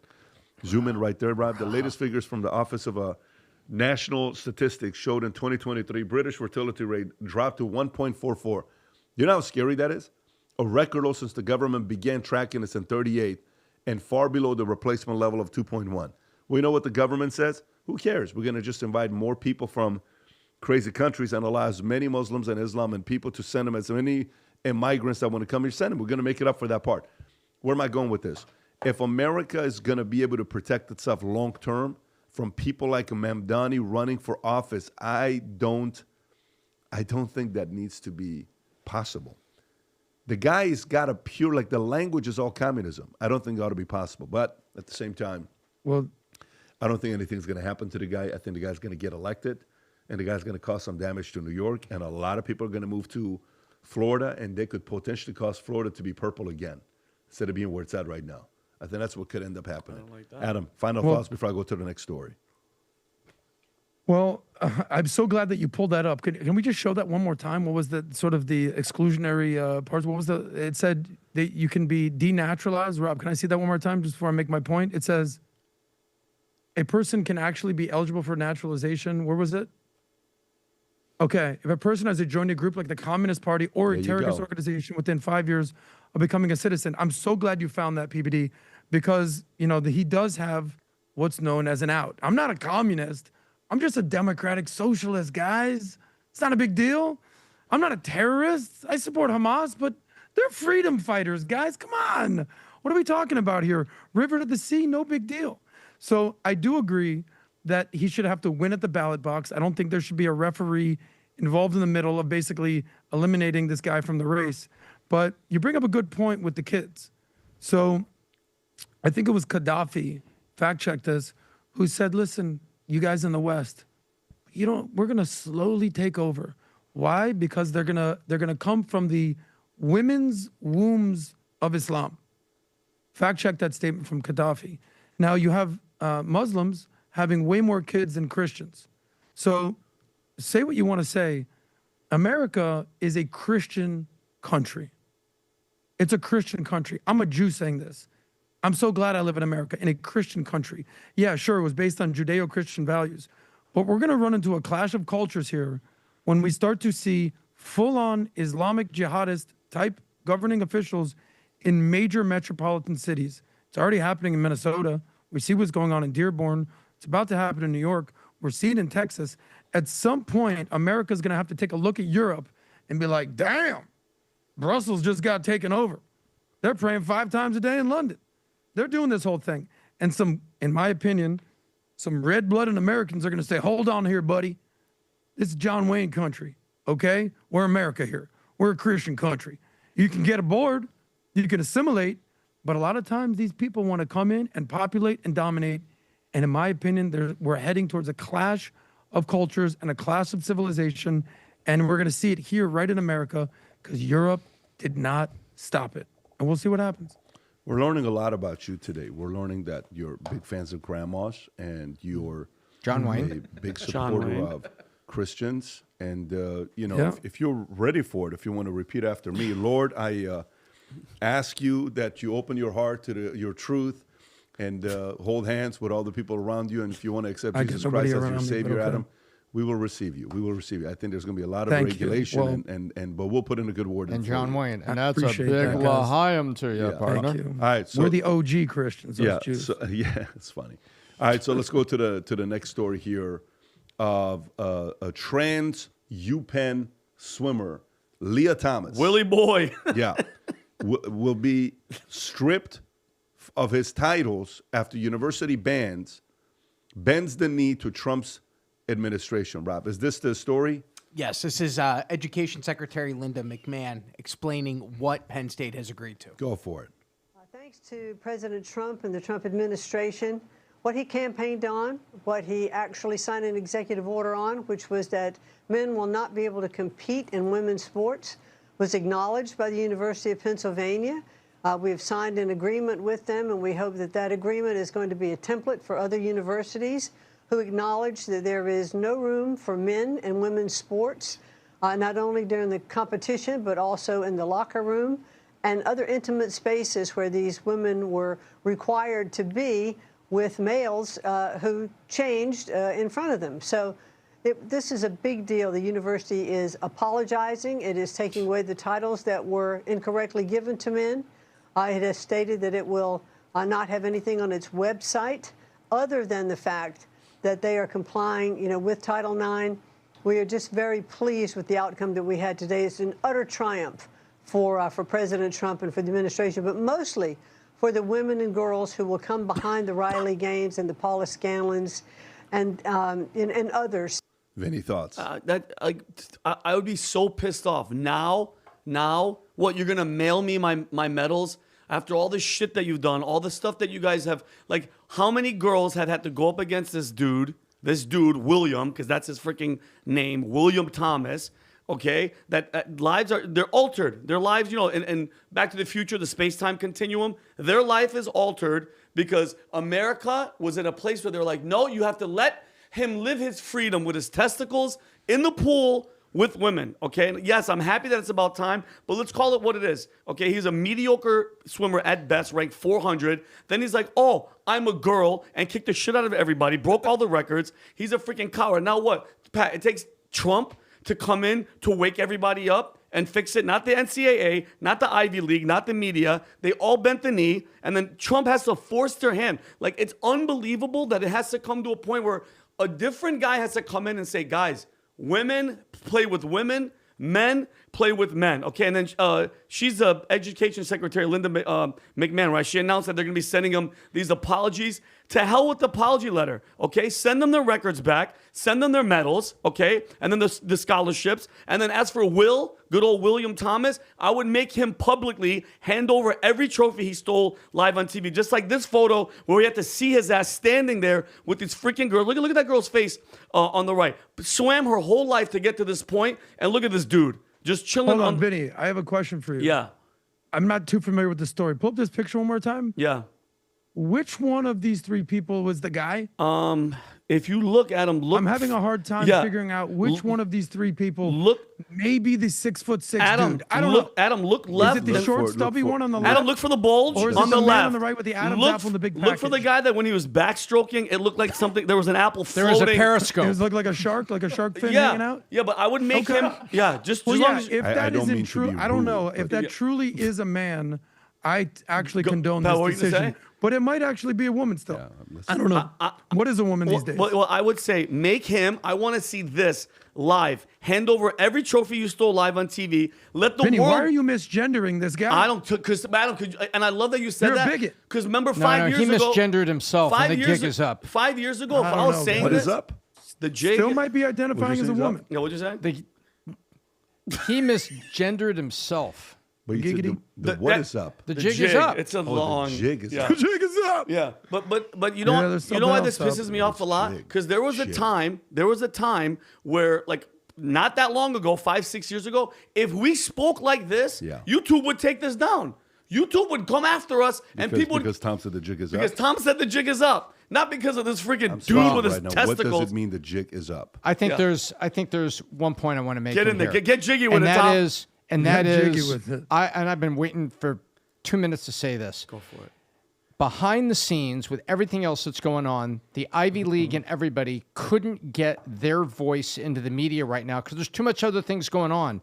And behind the scenes, on this issue, Donald Trump has the Ivy League by the balls that and Lia Thomas has. He absolutely Whoa, has them by Thomas, the like, balls a little bit of because both. they pulled back funding, they pulled back support for these research that they did, and he stepped on their air hose, which is money that just flows through senators that are alumni and everything back to the Ivy League. It's a slush fund that goes to private, especially elite Ivy private. And Donald Trump threatened to step on that air hose permanently, and he got people to pull back on it. First on things like protest, and so that all students on campus could feel safe when they weren't protecting Jewish students, and they're allowing violent Palestinian protests, except the University of Alabama, which they did a really good job of it, that said, these frat rats here want to kick your ass, and we get off work at about 7.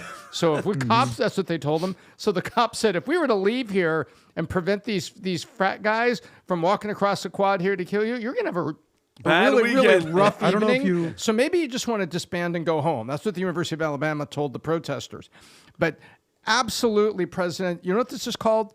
Keeping yet another promise by Donald Trump that said, I'm going to come into office and I'm going to handle this. And you know what? I bet we're going to see Riley Gaines in the Oval Office getting that wooden, very simple, but very meaningful NCAA plaque for her championship. I think that's the next step we're going to see. Shout out to... And you know what? I think it did take too long to get justice. 100%. And I think you're right. And I'm with your emotion. Adam. But you know what? Trump is keeping a promise. And step one, the wrong guy is giving up his trophy. And the right girl was sitting there on Fox, smiling and beaming, because after all that she's been through, Riley Gaines, God bless you for keeping your tenacity of it.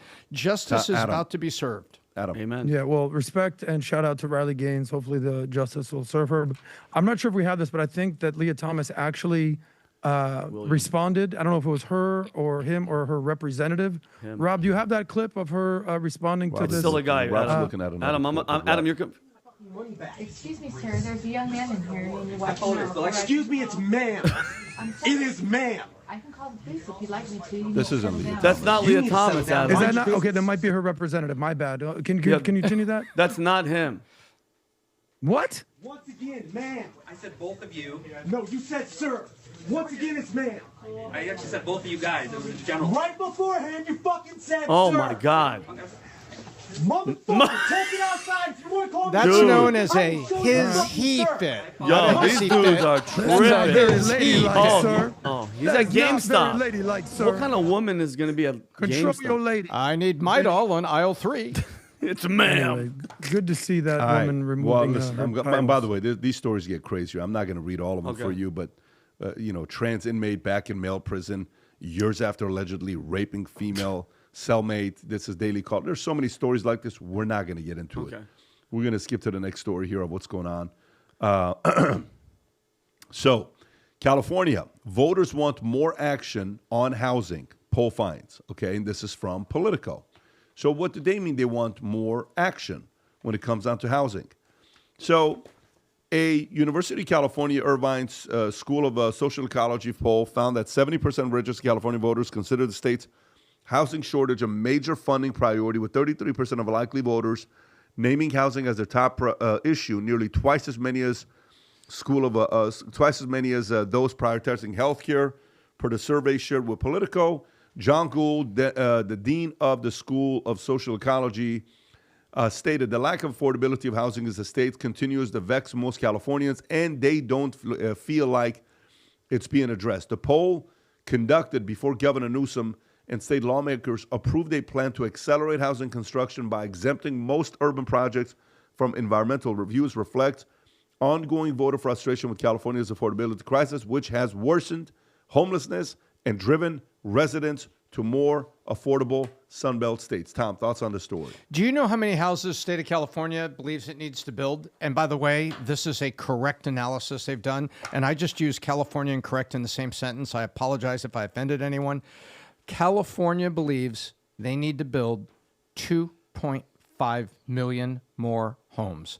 And this is everything from a 1,000 square foot one-bedroom apartment for a couple or a person to a 1,400 square foot apartment, 2-bedroom, 2-bath for a small family, to condos, townhouses, higher density single-family units. They believe they need 2.5 million more homes today. And now they're saying, oh, you know what we're going to do? We're going to skip environmental reviews. You know what that means? That means they're going to stop having the phony inspectors that would go out to Palisades that said, we need to do a coastal environmental impact study before we can allow you to rebuild your home because we didn't want your home here on the coast in the first place. And you remember what people were saying, whether they were wealthy people or not, saying, if that house burns down, they won't be able to build the one next to it rebuild it for 5 years because of coastal commission and other things. So now California finally looking in the mirror and going, all this permitting and all this other stuff we've got and all these phony environmental studies, gosh, maybe we should hang back on some of that so that allows developers to build this because we need 2.5 million houses and it's going to take a hell of a long time to do with it.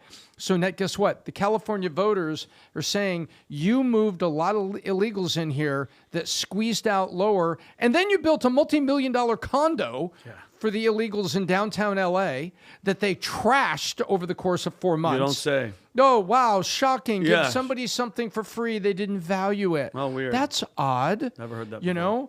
know, a child has to pay, a child saves money all summer to buy themselves a skateboard. They took better care of it than the one you just gave them free because they lost the first one because they were irresponsible. What a freaking shock this is. So PBD, the voters are now surfacing this as number one. And you know what one of the reasons that these affordability is coming to number one on housing is because on a national level, immigration has slipped to like number 3 or 4 in polls. If you ask voters right now, what's number one for you? Guess what? Housing's all the way up. And guess what? Immigration and the border are down like number 4 or 5. You know why? Because the president's fixed that part and has put a dent in it.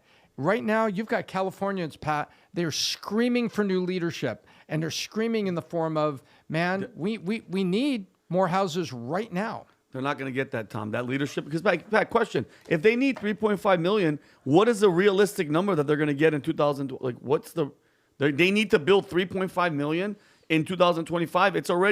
We're already in how many months? No, The study is they need 2.5 right now. Then how's that going to happen? It's a not. magic, and that's why you have multiple Magic? families living in apartments So and check things this like out. this. Do you know what all the fires that happened in California, Palisades? Roughly 16,000 homes and structures were burned down, okay? Of those, you know what percentage right now are living in RVs on their properties? What percentage are living in RVs in regular places? 70% right now, give or take. Of the money that came to them, do you know of all the 16,000 homes and structures, do you know how many have been rebuilt so far? 6. out of 16,000. 6. And outside of that, you ready for the next one? Of the 6 that we're talking about, they are saying that if the homes are not rebuilt within 3 years, they're out. When it comes down to permits, this is the craziest number out of everything that we're talking about. When it comes down to permits, do you know how many people? Fires happen when, Rob? When was the exact date for fires? Can we find out when the exact fires were in California? It's been 5 months. It's been 6 months. When was the fires? January, I want to say, right? What was the exact dates that we were looking at this? It was, let's say, right before election is what it was, or right after election. January 31st. Okay, January 7th is when it started, and it was finally contained January 31st. Do you know what percentage of the people that have been wanting to rebuild their homes got permits? What percentage do you think have gotten permits? 2%. 14%. 86% have no permits. So you know how Newsom is going, I'm going to sue Fox News for $787 million. President Trump is, hey, brother, Mr. Newsom, Gavin Newsom, Governor Newsom, you realize all those homes that were burned, all the structures, everybody, only 14% have permits? Only 6 have been rebuilt? You realize a couple $2 billion was given to try. These are people that are living in RVs. You realize how embarrassing that is, how terrible? No one's talking about that. So you want to talk about building homes? 3.5 million of them?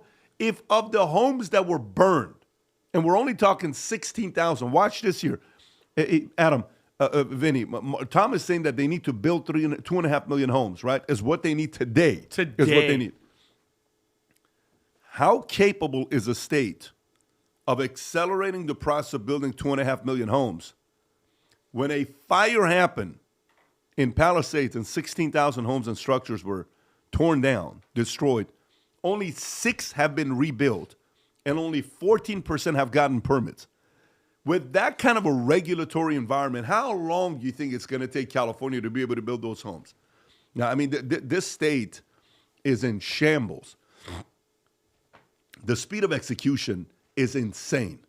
To Trump at the top is moving like this. Boom, boom, boom, boom, boom, boom, boom, boom, boom. State of California is just keep trying to get to the next campaign to be on the limelight, where Tom says it best. I think Newsom is deep down inside worried because the Democrats have chosen Pritzker over him. Because the moment he tried to show that he's a little bit more on the center, the moment he went there, they're like, the moment he went center, you know who he lost?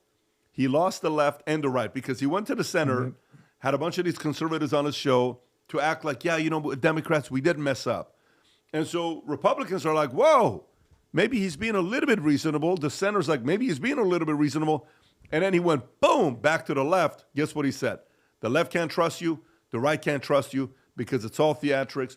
You're just trying to get ready for your 2028 election. You know what everybody realized? Neither the left or the right trust you, period. So the only thing you have left is to allow the puppet masters on your political party to tell you what they want you to do. That's all you got left. That's all you got left, because the amount of problems your state has and the speed of execution is so slow, people are not going to stay in your state.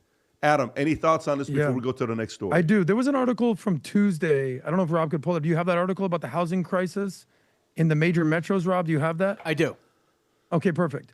This was an article from Tuesday that actually I'm glad we're commenting on. That talks about how basically to live in America, it's become completely unaffordable in 47 of the 50 major metro areas. So when you're doing your monthly budget, which I encourage everybody to do, which is you take your income and you minus your expenses, and then you have your net savings each month. Hopefully you're saving that money. You're going to have a major problem doing that budget in one city in particular, and that city is, of course, LA. So what they say, general rule, when you're doing your housing costs, which is your biggest part of your budget, something called the 30% rule. Does it say that in the article by any chance? About how 30% of your monthly income should go towards housing. Here's the problem that you're going to run into. 47 of the 50 top metro areas, people are spending more than the 30%. The only cities that it costs less are Pittsburgh, Detroit, and St. Louis, which is basically hovering around 27 to 29%. But here's where it gets good. In New York, people are paying 67% of their total budget towards their housing. Okay, so that's more than double. In Boston, it's 64%, so a little bit less than double. LA, you ready for this? Make this make sense to me. 104% goes towards housing. You're supposed to be at 30, okay? Most cities nationwide are averaging 45%, so there's a 15% delta. In big cities like Boston and New York, you're at 66, 67%. In LA, you have to spend insane. 104% of your total budget on housing. How do you live? And by the way, that's not because it's beautiful and there's the demand to live there. It's because there's a supply shortage. And just like toilet paper was $1 a roll at Costco during the early part of COVID, when all the shortage happened. Remember that, Adam? People were going in there buying the big pack of toilet paper and it was very expensive. It's a supply shortage. It's not because they love the beach and the weather, or they love the regulatory environment, or the traffic, or the lack of jobs, or I'll stop with the list, or the high insurance or no insurance. Of course. It's because there's no homes to buy. And those that are buying it are bid the price up, and that's where the value is. Well, everything's always a supply and demand problem, right? Obviously, you're right here, but they also have a math problem. It's just not adding up, and they have an affordability problem and a cost of living problem. LA, I continue to remind you, show me a good story that's coming out of California these days. I don't know. I'll wait. This is why I live in Florida. All right, well, let's go to another story, which is not necessarily good news for LA. New Jersey poised to soon become the top 3 film destination, says the CEO. Now, in the history of this, if you're familiar with it, I did a video on this about 1.5 years, 2 years ago, about the fact that the headquarters, Hollywood, used to be in New Jersey, and Thomas Edison ran it. And now it looks like it's going back to New Jersey. New Jersey film industry has surged since Governor Phil Murphy signed a film and digital media tax credit in 2018. With 547 projects filmed in 2023, generating $592 million, and up from $67 million in 2017, per Variety, prompting Tim Sullivan, CEO of New Jersey Economic Development Authority, to state, film and TV started in New Jersey way back in the day under Thomas Edison in Fort Lee, New Jersey. We were Hollywood before there was a Hollywood. He's right. We're bringing ourselves back to the top of the pack with major investments, because we see a huge economic opportunity here. Major studio developments, including Netflix's $1 billion, 500,000 square foot production studio at Fort Monmouth, announced in May. Lionsgate's 300,000 square foot facility in Newark, announced in 2022. And 1888 Studios' 1.6 million square feet space. And Bayonne are rare, set to boost real local economies. Tom, thoughts on this story? Guess what? New Jersey saw an opportunity to say, we live in the shadow of New York. We need economic incentives. You know what? There's a lot of actors and actresses that are up in New York. There's a lot of good people here in New Jersey that would like jobs. Tell you what if we gave a tax credit to these people, because we're not blue, we're kind of light blue. And by the way, I believe the answer is 4.5 points, was New Jersey was not far off from going red in the last election. And so I think New Jersey just spoke up and said, hey, guys, tell you what, here's an economic, you employ a bunch of people. We'll give you some economic incentives, like some startup cost. And we're going to call it the Film and Digital Media Tax Credit. And guess what? 547 projects. That's huge. That's huge. Like 547 little startup projects that are out there. And you know what? And guess this is where people that are operators that join government and get it done. And I don't even know this guy, but I read about what he's been saying and doing, and it feels like I agree with him. Tim Sullivan, the CEO of the New Jersey Economic Development Authority. And when you have those people that have the ear, it's like, who's in your ear? Is it a bunch of crazy liberals who want to give away free crap with a mayor coming into New York? Or is it people that are whispering in your ear and saying, hey, maybe we should do this incentive, Mr. Governor. Maybe we should do this. And the Economic Development Office here, we could bring this stuff here. It's going to make jobs for people in New Jersey. And by the way, this is a growth orientation. This is the same thinking that Trump has on a national level. If we get growth and more people paying the tax that there is today and buying groceries and using cars and doing all those things in our city and getting haircuts and all that kind of stuff, guess what? They're part of the local economy. We can help grow New Jersey without having to tax during the exodus, which is the current California plan or the Chicago plan. And this is a sign of when an operator gets in the ear of a governor, Phil Murphy, and something gets done to help things grow, jobs happen, and good things happen. And the loser is California and Hollywood. And it is so ironic that in the annals of history where Thomas Edison was, we're back where we started. It's pretty wild when you see this happening. But the great thing about competition is the fact that it's going to end up taking place. Meaning, if you're able to produce a better product to attract the people coming to you, it doesn't matter where it is, people are going to come to you. Adam, your thoughts on this story? Yeah, well, I remember we talked about it. When did you film that episode, PBD? Probably about, a year and a half Edison? ago. Okay, I remember that. And so this would have been in early 1900s. This is how Hollywood kind of got started. You tell me if I'm right or wrong. I think it was Thomas Edison was the man, right? And he was in New Jersey, and that was the original Hollywood. And he had essentially a monopoly on what or could not be done.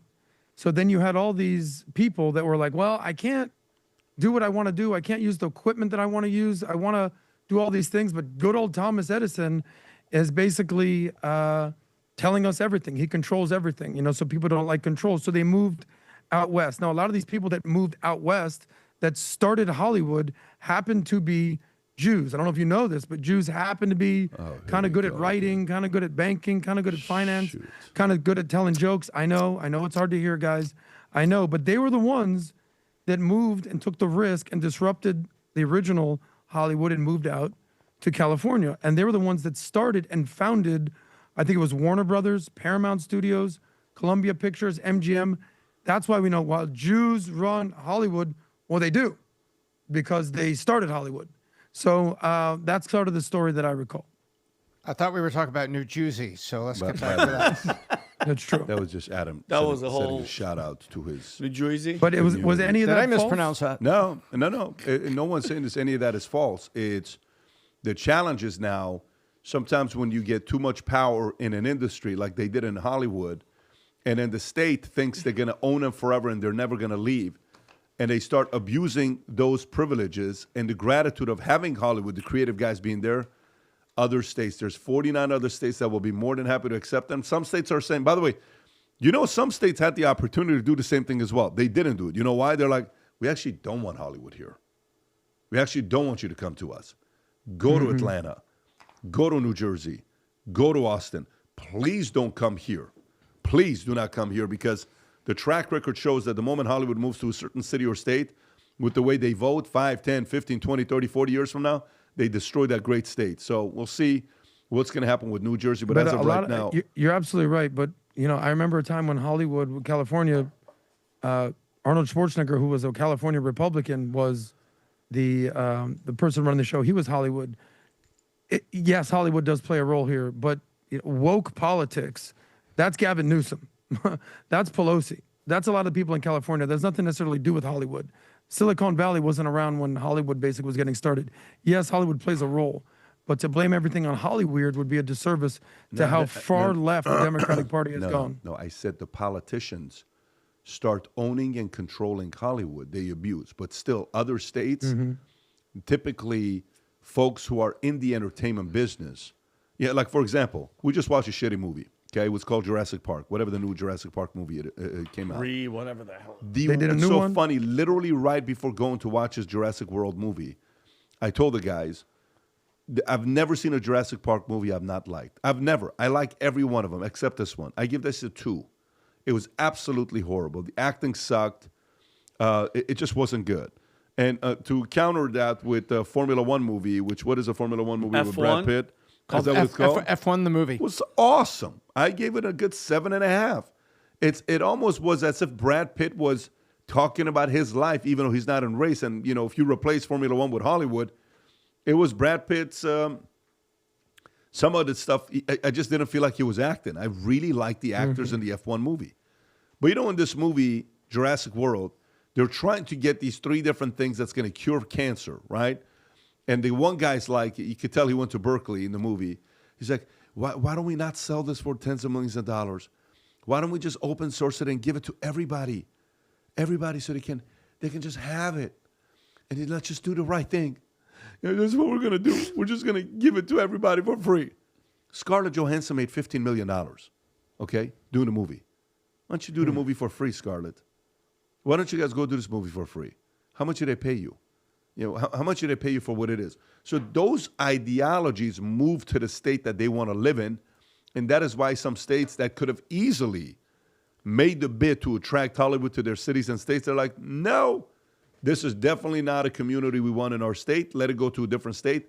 We want job creators coming to our state. And by the way, they also have a good argument. You wouldn't recommend the movie, PBD? Jurassic no. World?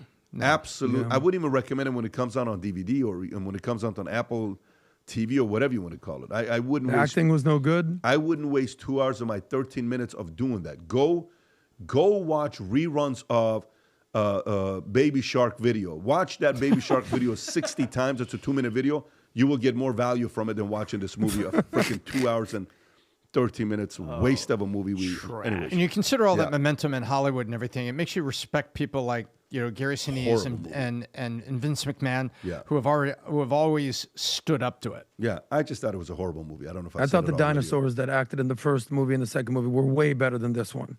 Yeah, Animal abuse. they actually were. Dinosaurs. Believe it or not, as much as I remember being 14 years old watching the first Jurassic Park, and I was blown away by it.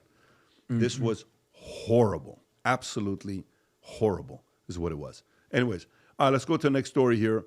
The next story I want to get into is with this Alligator Alcatraz. Folks, if you haven't heard about this Alligator Alcatraz, stark first photos from inside Alligator Alcatraz has driven a lot of people insane, reveals bleak digs for up to 5,000 migrants is what they're building. Okay, is this it, Rob, that you're showing? Yes, sir. Okay, so each cell comes with a alligator pet. No, I'm just kidding with you. That would have been, can you imagine?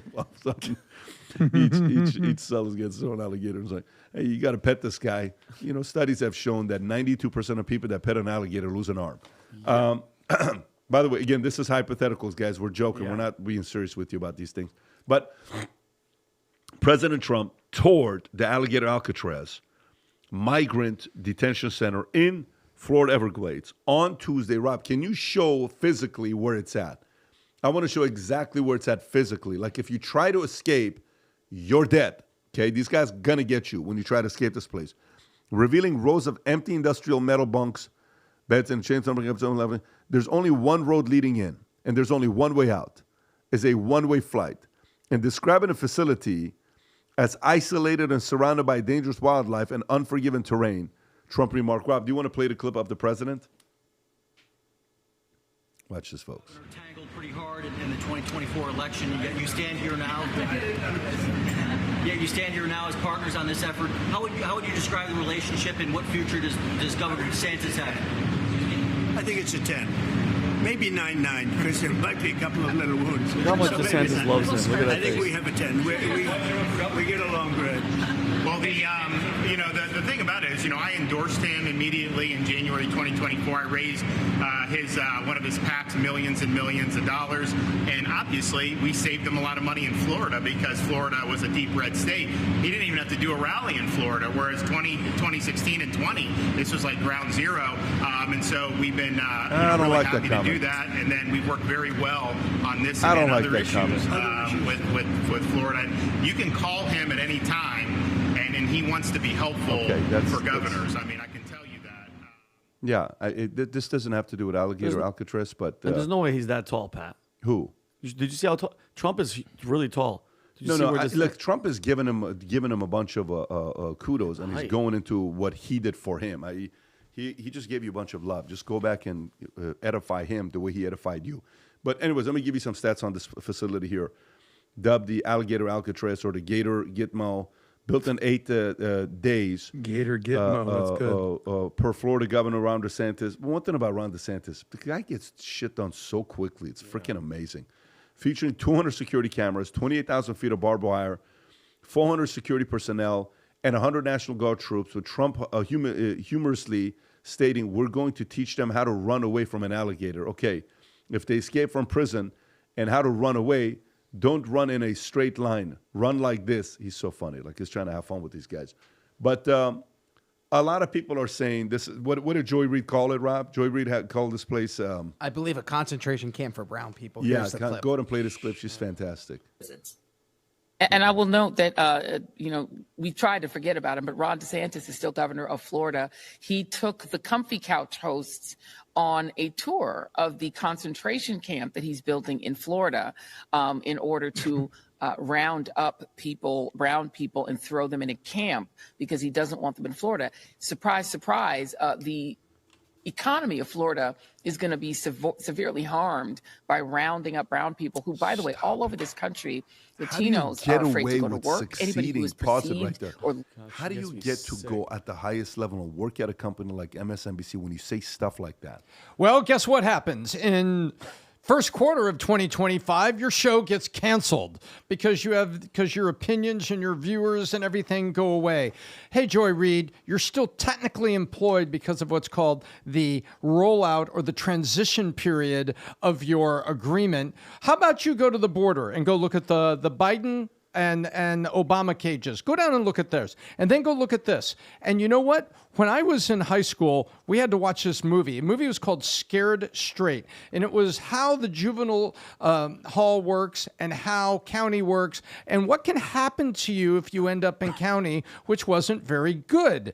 It's like, I was assaulted in jail. Who did it? I don't know. It was behind me. So we had to watch this thing Scared Straight. And so now you look at this, we're not trying to make a hotel. We're making a detention center for people who have broken the law, and we want to treat them humanely. And humanely doesn't mean comfortable. It means humane. Give them personal sanitation, give them a bed, give them a place, give them air conditioning while we're shipping them back because they did something wrong because of what they did. And so, this is a concentration camp. Yeah, there you go. Dog whistle and using the big words, trying to get people all upset. Waiting to use the Holocaust words, waiting to use these big words to see if they can trigger people. Joy Reid, go look at both and objectively talk about it. You won't, because you can't, because your narrative won't let you. Adam. Yeah, so this Gator Gitmo, is that what they're calling it? Yeah. Or Alligator Alcatraz? It's interesting. And Rob, I don't know if you can pull this up. If you've ever lived in South Florida or even in West Florida, you've driven across the Panhandle on Alligator Alley is what it's called, 595, right? When we went to Bradenton, we did that drive, right, PBD? Dude, there's nothing. There's nothing. It's a straight line across of nothingness.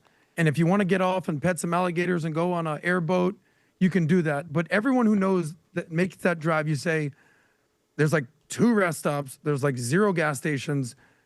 Use the bathroom, make sure you have snacks, fill up your gas tank. Because if you break down here in Alligator Alley, you might be gator bait. Now, what's interesting about this thing is it's not even on the main road, which nothing exists. It's like a half hour south off the road. Can you pull that up one more time, Rob? Yep. Yeah. You pull that up, and you got to go even further south. Dude, this is the middle of nowhere. Nowheresville. Ain't nobody breaking out of this and heading up back into a city. As far as Joy Reid in concentration camp, I'm so sick of the Trump is Hitler.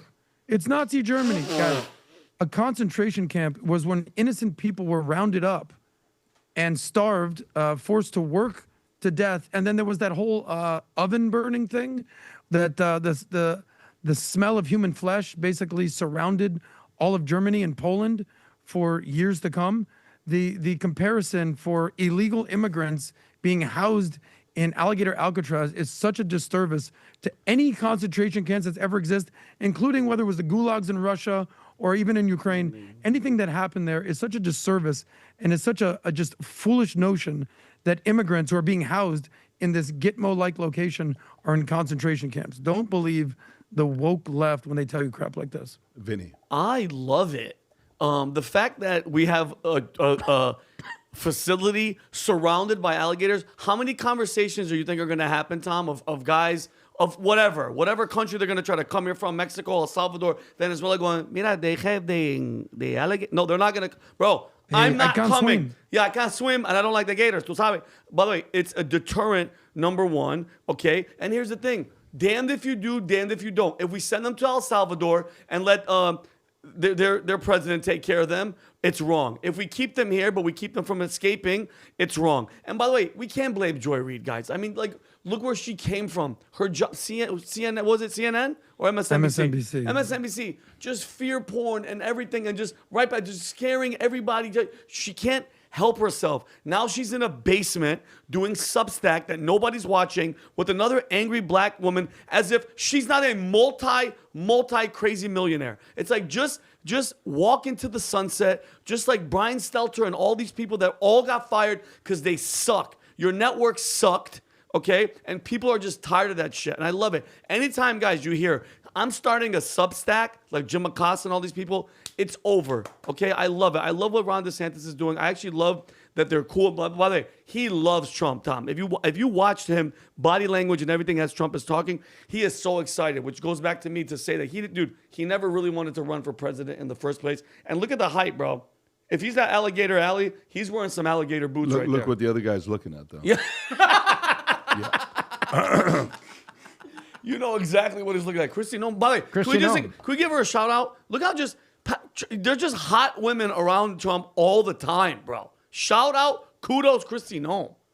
Ugh, disgusting. And by the way, Joy Reid was reportedly terminated on a negotiation that canceled her show and then rolled her off the network. So, weird. So let's just remember, she didn't go walking into the sunset. Her ratings and everything dropped, and the reports that came out indicated that even MSNBC grew tired of it and said, I think you're done here. Yeah, I mean, that's business. Okay, so Diddy. Very weird what happened, but nobody is surprised. You know, I talked about this a few months ago, saying he's going to be the next O.J. Simpson 2.0. Nothing's going to happen to him. Sean Diddy Combs' verdict, live updates, jury convicts Combs of 2 counts in sex trafficking trial. When you look at the story, all this stuff with Rico, nothing happened with the Rico stuff. Rob, is this the clip? This is Fox News breaking the announcement of the Diddy trial. And then I also have the video of you predicting that Diddy will get off if you'd like to play that after. Play this one first. I just want to repeat the main headline, and that is this: Sean Diddy Combs acquitted of sex trafficking and racketeering. The racketeering is the most serious charge. That was count 1. That would have put him behind bars for the rest of his life. Not guilty on that charge. So to recap, of the 5 counts, 3 not guilty, Dana, and 2 guilty in Manhattan Federal Court, New York City. Right. We want to bring back. Okay, so the main things he got off on is exactly what he wanted, which was the Rico stuff. That was the dangerous stuff. The lawyer comes out and says, we accept the fact that he paid for people and prostitution, you know, but not trafficking, not any of that stuff.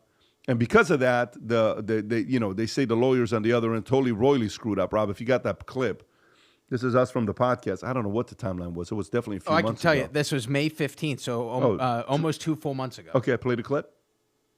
What is the purpose of this? What is he being judged for? He's being judged for what? For racketeering and trafficking. Well, trafficking is mutual. There's consensual. So the trafficking case could be dismissed. The racketeering on what he's doing, well, there's plenty of documentation there that something can happen. But some of the handling could potentially cause Diddy to become O.J. Simpson 2.0. Yeah. And goes free. Oh, man. Yeah. I actually think that's my opinion. I think that's what's going to happen. What? To be honest with you, Yeah, I think Diddy's going to be O.J. Pause it right there. Adam, thoughts? Diddy right now is doing his best Michael Jackson impersonation and basically moonwalking the hell out of jail. So what do we know about Diddy? He ain't a racketeer. They're not catching him on the RICO Act. He ain't the mafia. He's not conspiring with anybody. He's not guilty of sex trafficking. The only thing he is actually guilty of is being a freaky piece of crap. And in true, whether you want to call it Hollywood, whether you call it the rap game, he's just rock star. He's doing the sex, drug, and rock and roll lifestyle. And he's just doing it crazier than everybody else. Get your baby oil. Get your freak off ready, because Diddy's coming back to a city near you. So they were hoping for what, 20, 40, 60 years? They're like, yeah, we maybe will get him for 6 months now. So apparently he's going to be sentenced in October of 2025. He might, at that point, just get time served and just moonwalk out of jail. Last point. Has anybody noticed that the Me Too movement, the Believe All Women, all they're doing is catching L's these days? You know, it started with Johnny Depp. We're like, whoa, Depp, he did all these things, Amber. Yeah, you're innocent. Now Diddy, apparently, what's going on with this? I don't know. I haven't heard anything about what happened with Russell Brand.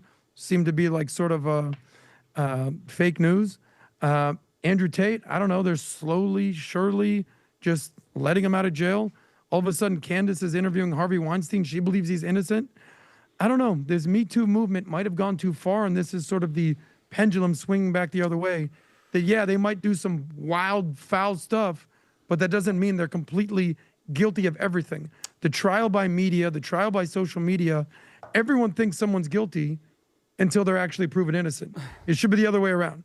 Innocent until proven guilty. Well, Adam, you just said he's just a freak and everything. Let's not forget a abusive woman beater who chased down freaking Cassie in a hallway and beat her ass in front of everybody saw in front of the world. Let's not forget that, and nothing is going to come off of that. I don't care about statute of limitation or anything. We saw that and all that controversy between the hotel and his bodyguards and holding the footage. But you know what's you're absolutely right. It's a total scumbag move. Horrible. What's the charge for that? Being a scumbag? He's a scumbag. Battery? But no, this should be. They already settled that. No, he settled it, but there's no job. I don't care how much money you give somebody. Yeah, but that right there. I agree. If this happened to my sister, to my mom, I would want to dismantle this person. Yeah, well, none of but them in a court of law, what do you charge guilty of? Being a dirtbag? No, that's assault. We all know he's a dirtbag. Assault, no jail because what, you paid her money?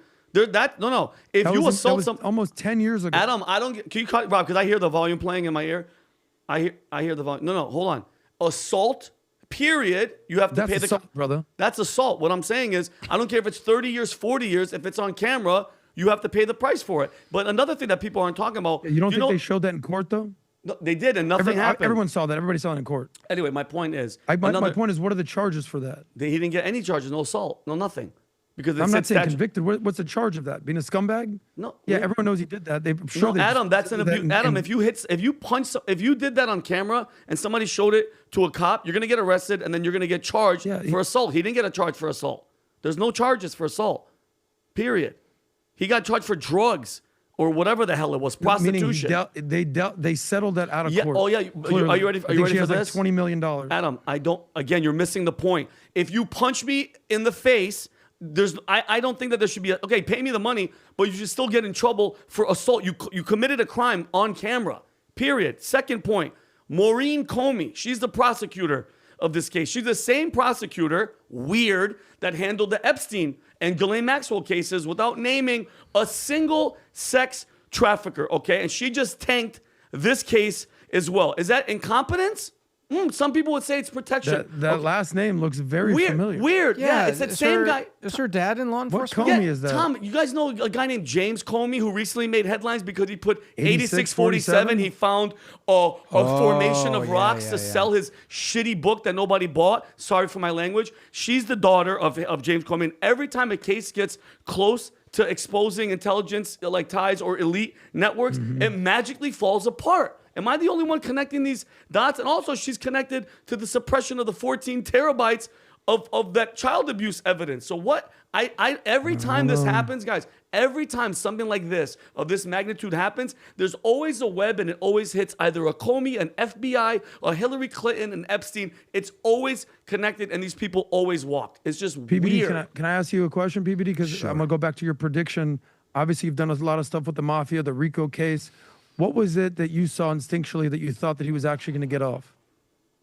What did I see to think that? Yeah, what did you see when you said that a couple months ago? You're like, I don't think this. Pattern recognition. Maureen Comey, the other Damian Williams was replaced by Maureen Comey, and who he had represented in the past before, what her background is, and you hear a story here that comes out to me. these kind of go together. Story comes out about the fact that mystery surrounds the Jeffrey Epstein files after Bondi claims tens of thousands of videos, right? When she claims, I mean, if she's saying she has access to her words, this is her words when she's in there, that's her job. So it's no longer somebody's telling her this, she's saying this, right? Okay. Attorney General Pam Bondi claimed the FBI is reviewing tens of thousands of videos of Jeffrey Epstein with children or child porn made during a White House press conference and earlier to a stranger with a hidden camera, as reported by conservative activist James O'Keefe, who alerted the Justice Department, prompting Bondi to reiterate to reporters there are tens of thousands of videos of Epstein with children or child porn.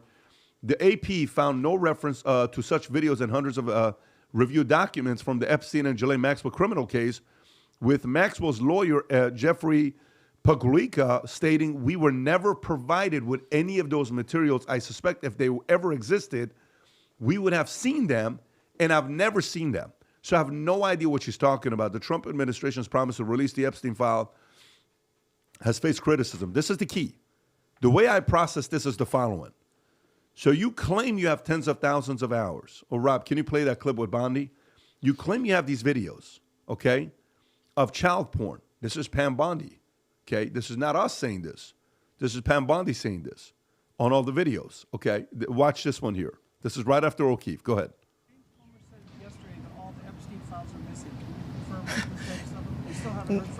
No, the FBI, they're reviewing, there are tens of thousands of videos of Epstein with children or child porn. And there are hundreds of victims. And no one victim will ever get released. It's just the volume, and that's what they're going through right now. The FBI is diligently going through that. I haven't seen that statement, but I'll call him later. And Okay, so that prompts when the AP says there was no reference of such videos in hundreds of review documents from Epstein and Ghislaine Maxwell criminal case, and even Maxwell's lawyer saying we were never provided with any of these materials. Why not? If there are hundreds of videos with child porn, and then I suspect if they existed, they would have seen them, and I've never seen them. So I have no idea what she's talking about. Okay. You have no idea what she's talking about. Adam, you asked me a question to say, what do you think of what's going on? What made you want to say this? Yeah. The entire case for me starts and ends with, do you believe Diddy has videos of men hooking up with men, celebrities hooking up with celebrities who were other men involved, boys involved? Do you believe Diddy has videos like that? If your answer is no, then I know where you're going to go with this. If your answer is yes, then you have multiple options of where to go. I'm convinced the answer is yes. And he has a lot of videos of these celebrities.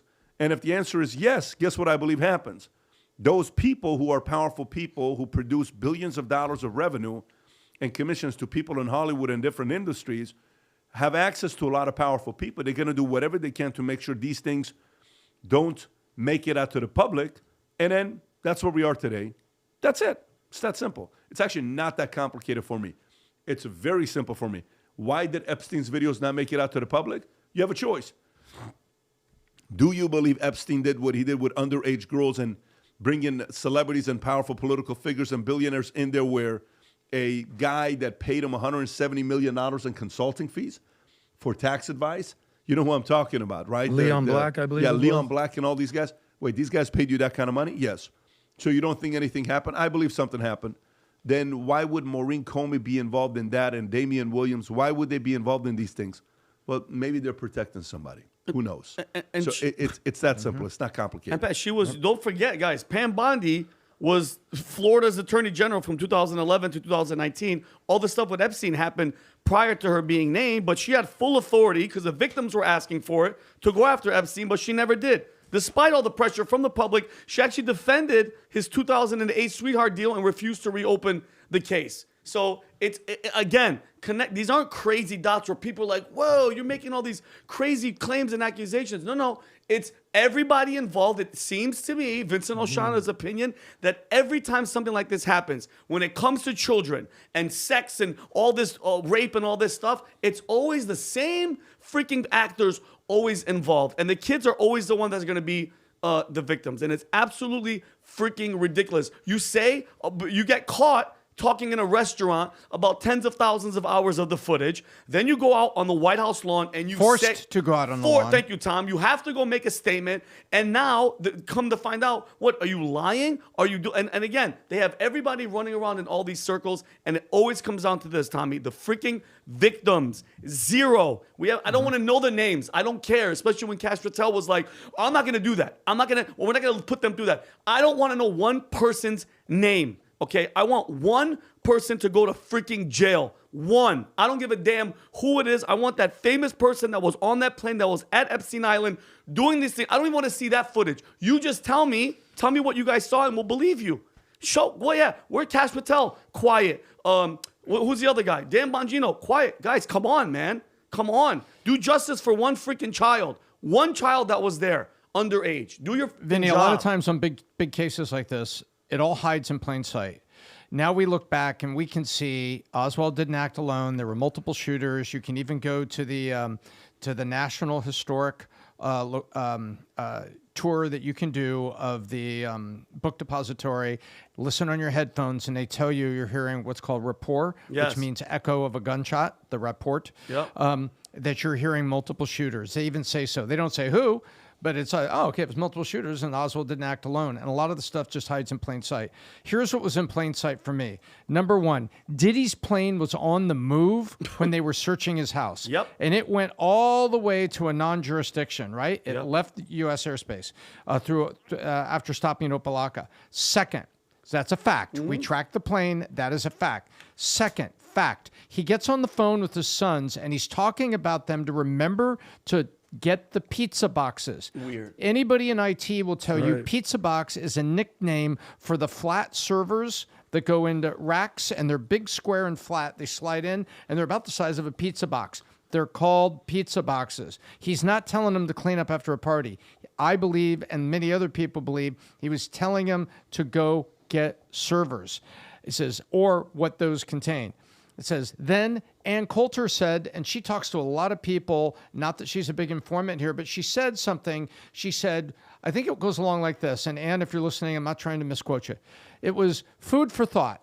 Sometimes when the FBI is coming in on a person of high profile that was with other high profile people, commission of crimes, it's not the FBI looking for things as much as it may be the FBI taking things. Exactly. And so I'm on the same page that Pat was from the beginning. It's like, man, there's too many people that were in these rooms.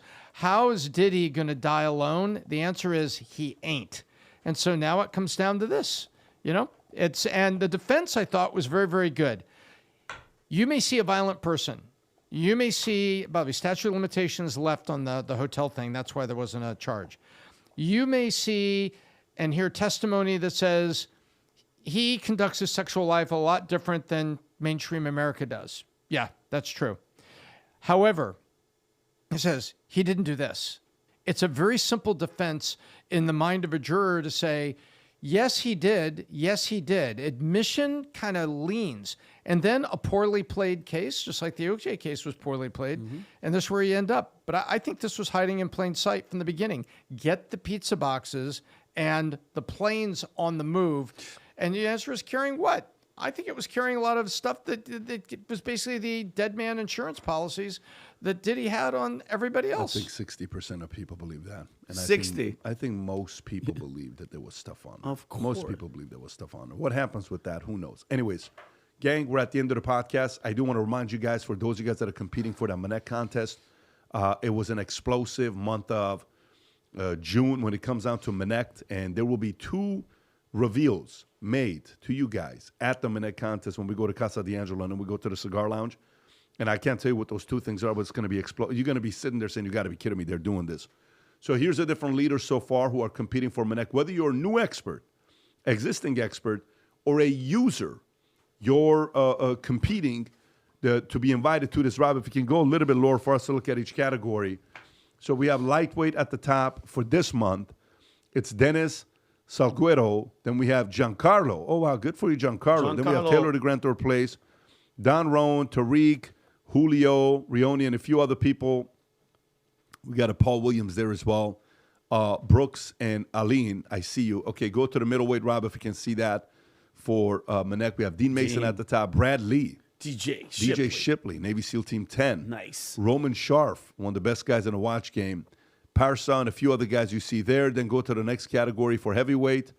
Heavyweight, we got Daniel DeBrink at the top. Look at Daniel. Sebastian Garcia, Santino Talani, and Michael Mara, Matt Sapala, John Mason, and others. And then let's go to super heavyweight. Lindy Lee is just destroying it at the top. Look at Timothy Ryan just reviewing his butt off. Get it, Lindy dog. Lee has already done She's on 50 fire. completed Manex. Timothy Ryan, Vincent Oshana, PBD Tom, Rob, Elliott, and a few other names. So excited to have dinner with you guys here once this contest is over. Go to users, Rob. Let's see what users at the top so far this month. We have Kyle Webb, Shatanji Rob. I can't see anything. I mean, if you want to zoom in a little bit, there you go. Anwar. Zilda, Ethan, Jesse, great. Let's go to existing. We have Zeus at the top. Then we got Hecka Cox, Hecka, Dalton, Dorothy, Chris, and others. All right, gang. If you haven't yet downloaded the app and started Manecting, you ought to do so. Join the PBD Podcast Circle in Manect, where people get to communicate with each other, and as well as Manect, Tom, Vinny, Adam, whoever else may be. There's a bunch of new guys that are on Manect here. If you need a recommendation, let us know. We'll recommend you to people on Manect as well. God bless everybody. Take care. Bye-bye. Bye-bye. Have a great July 4th, everybody.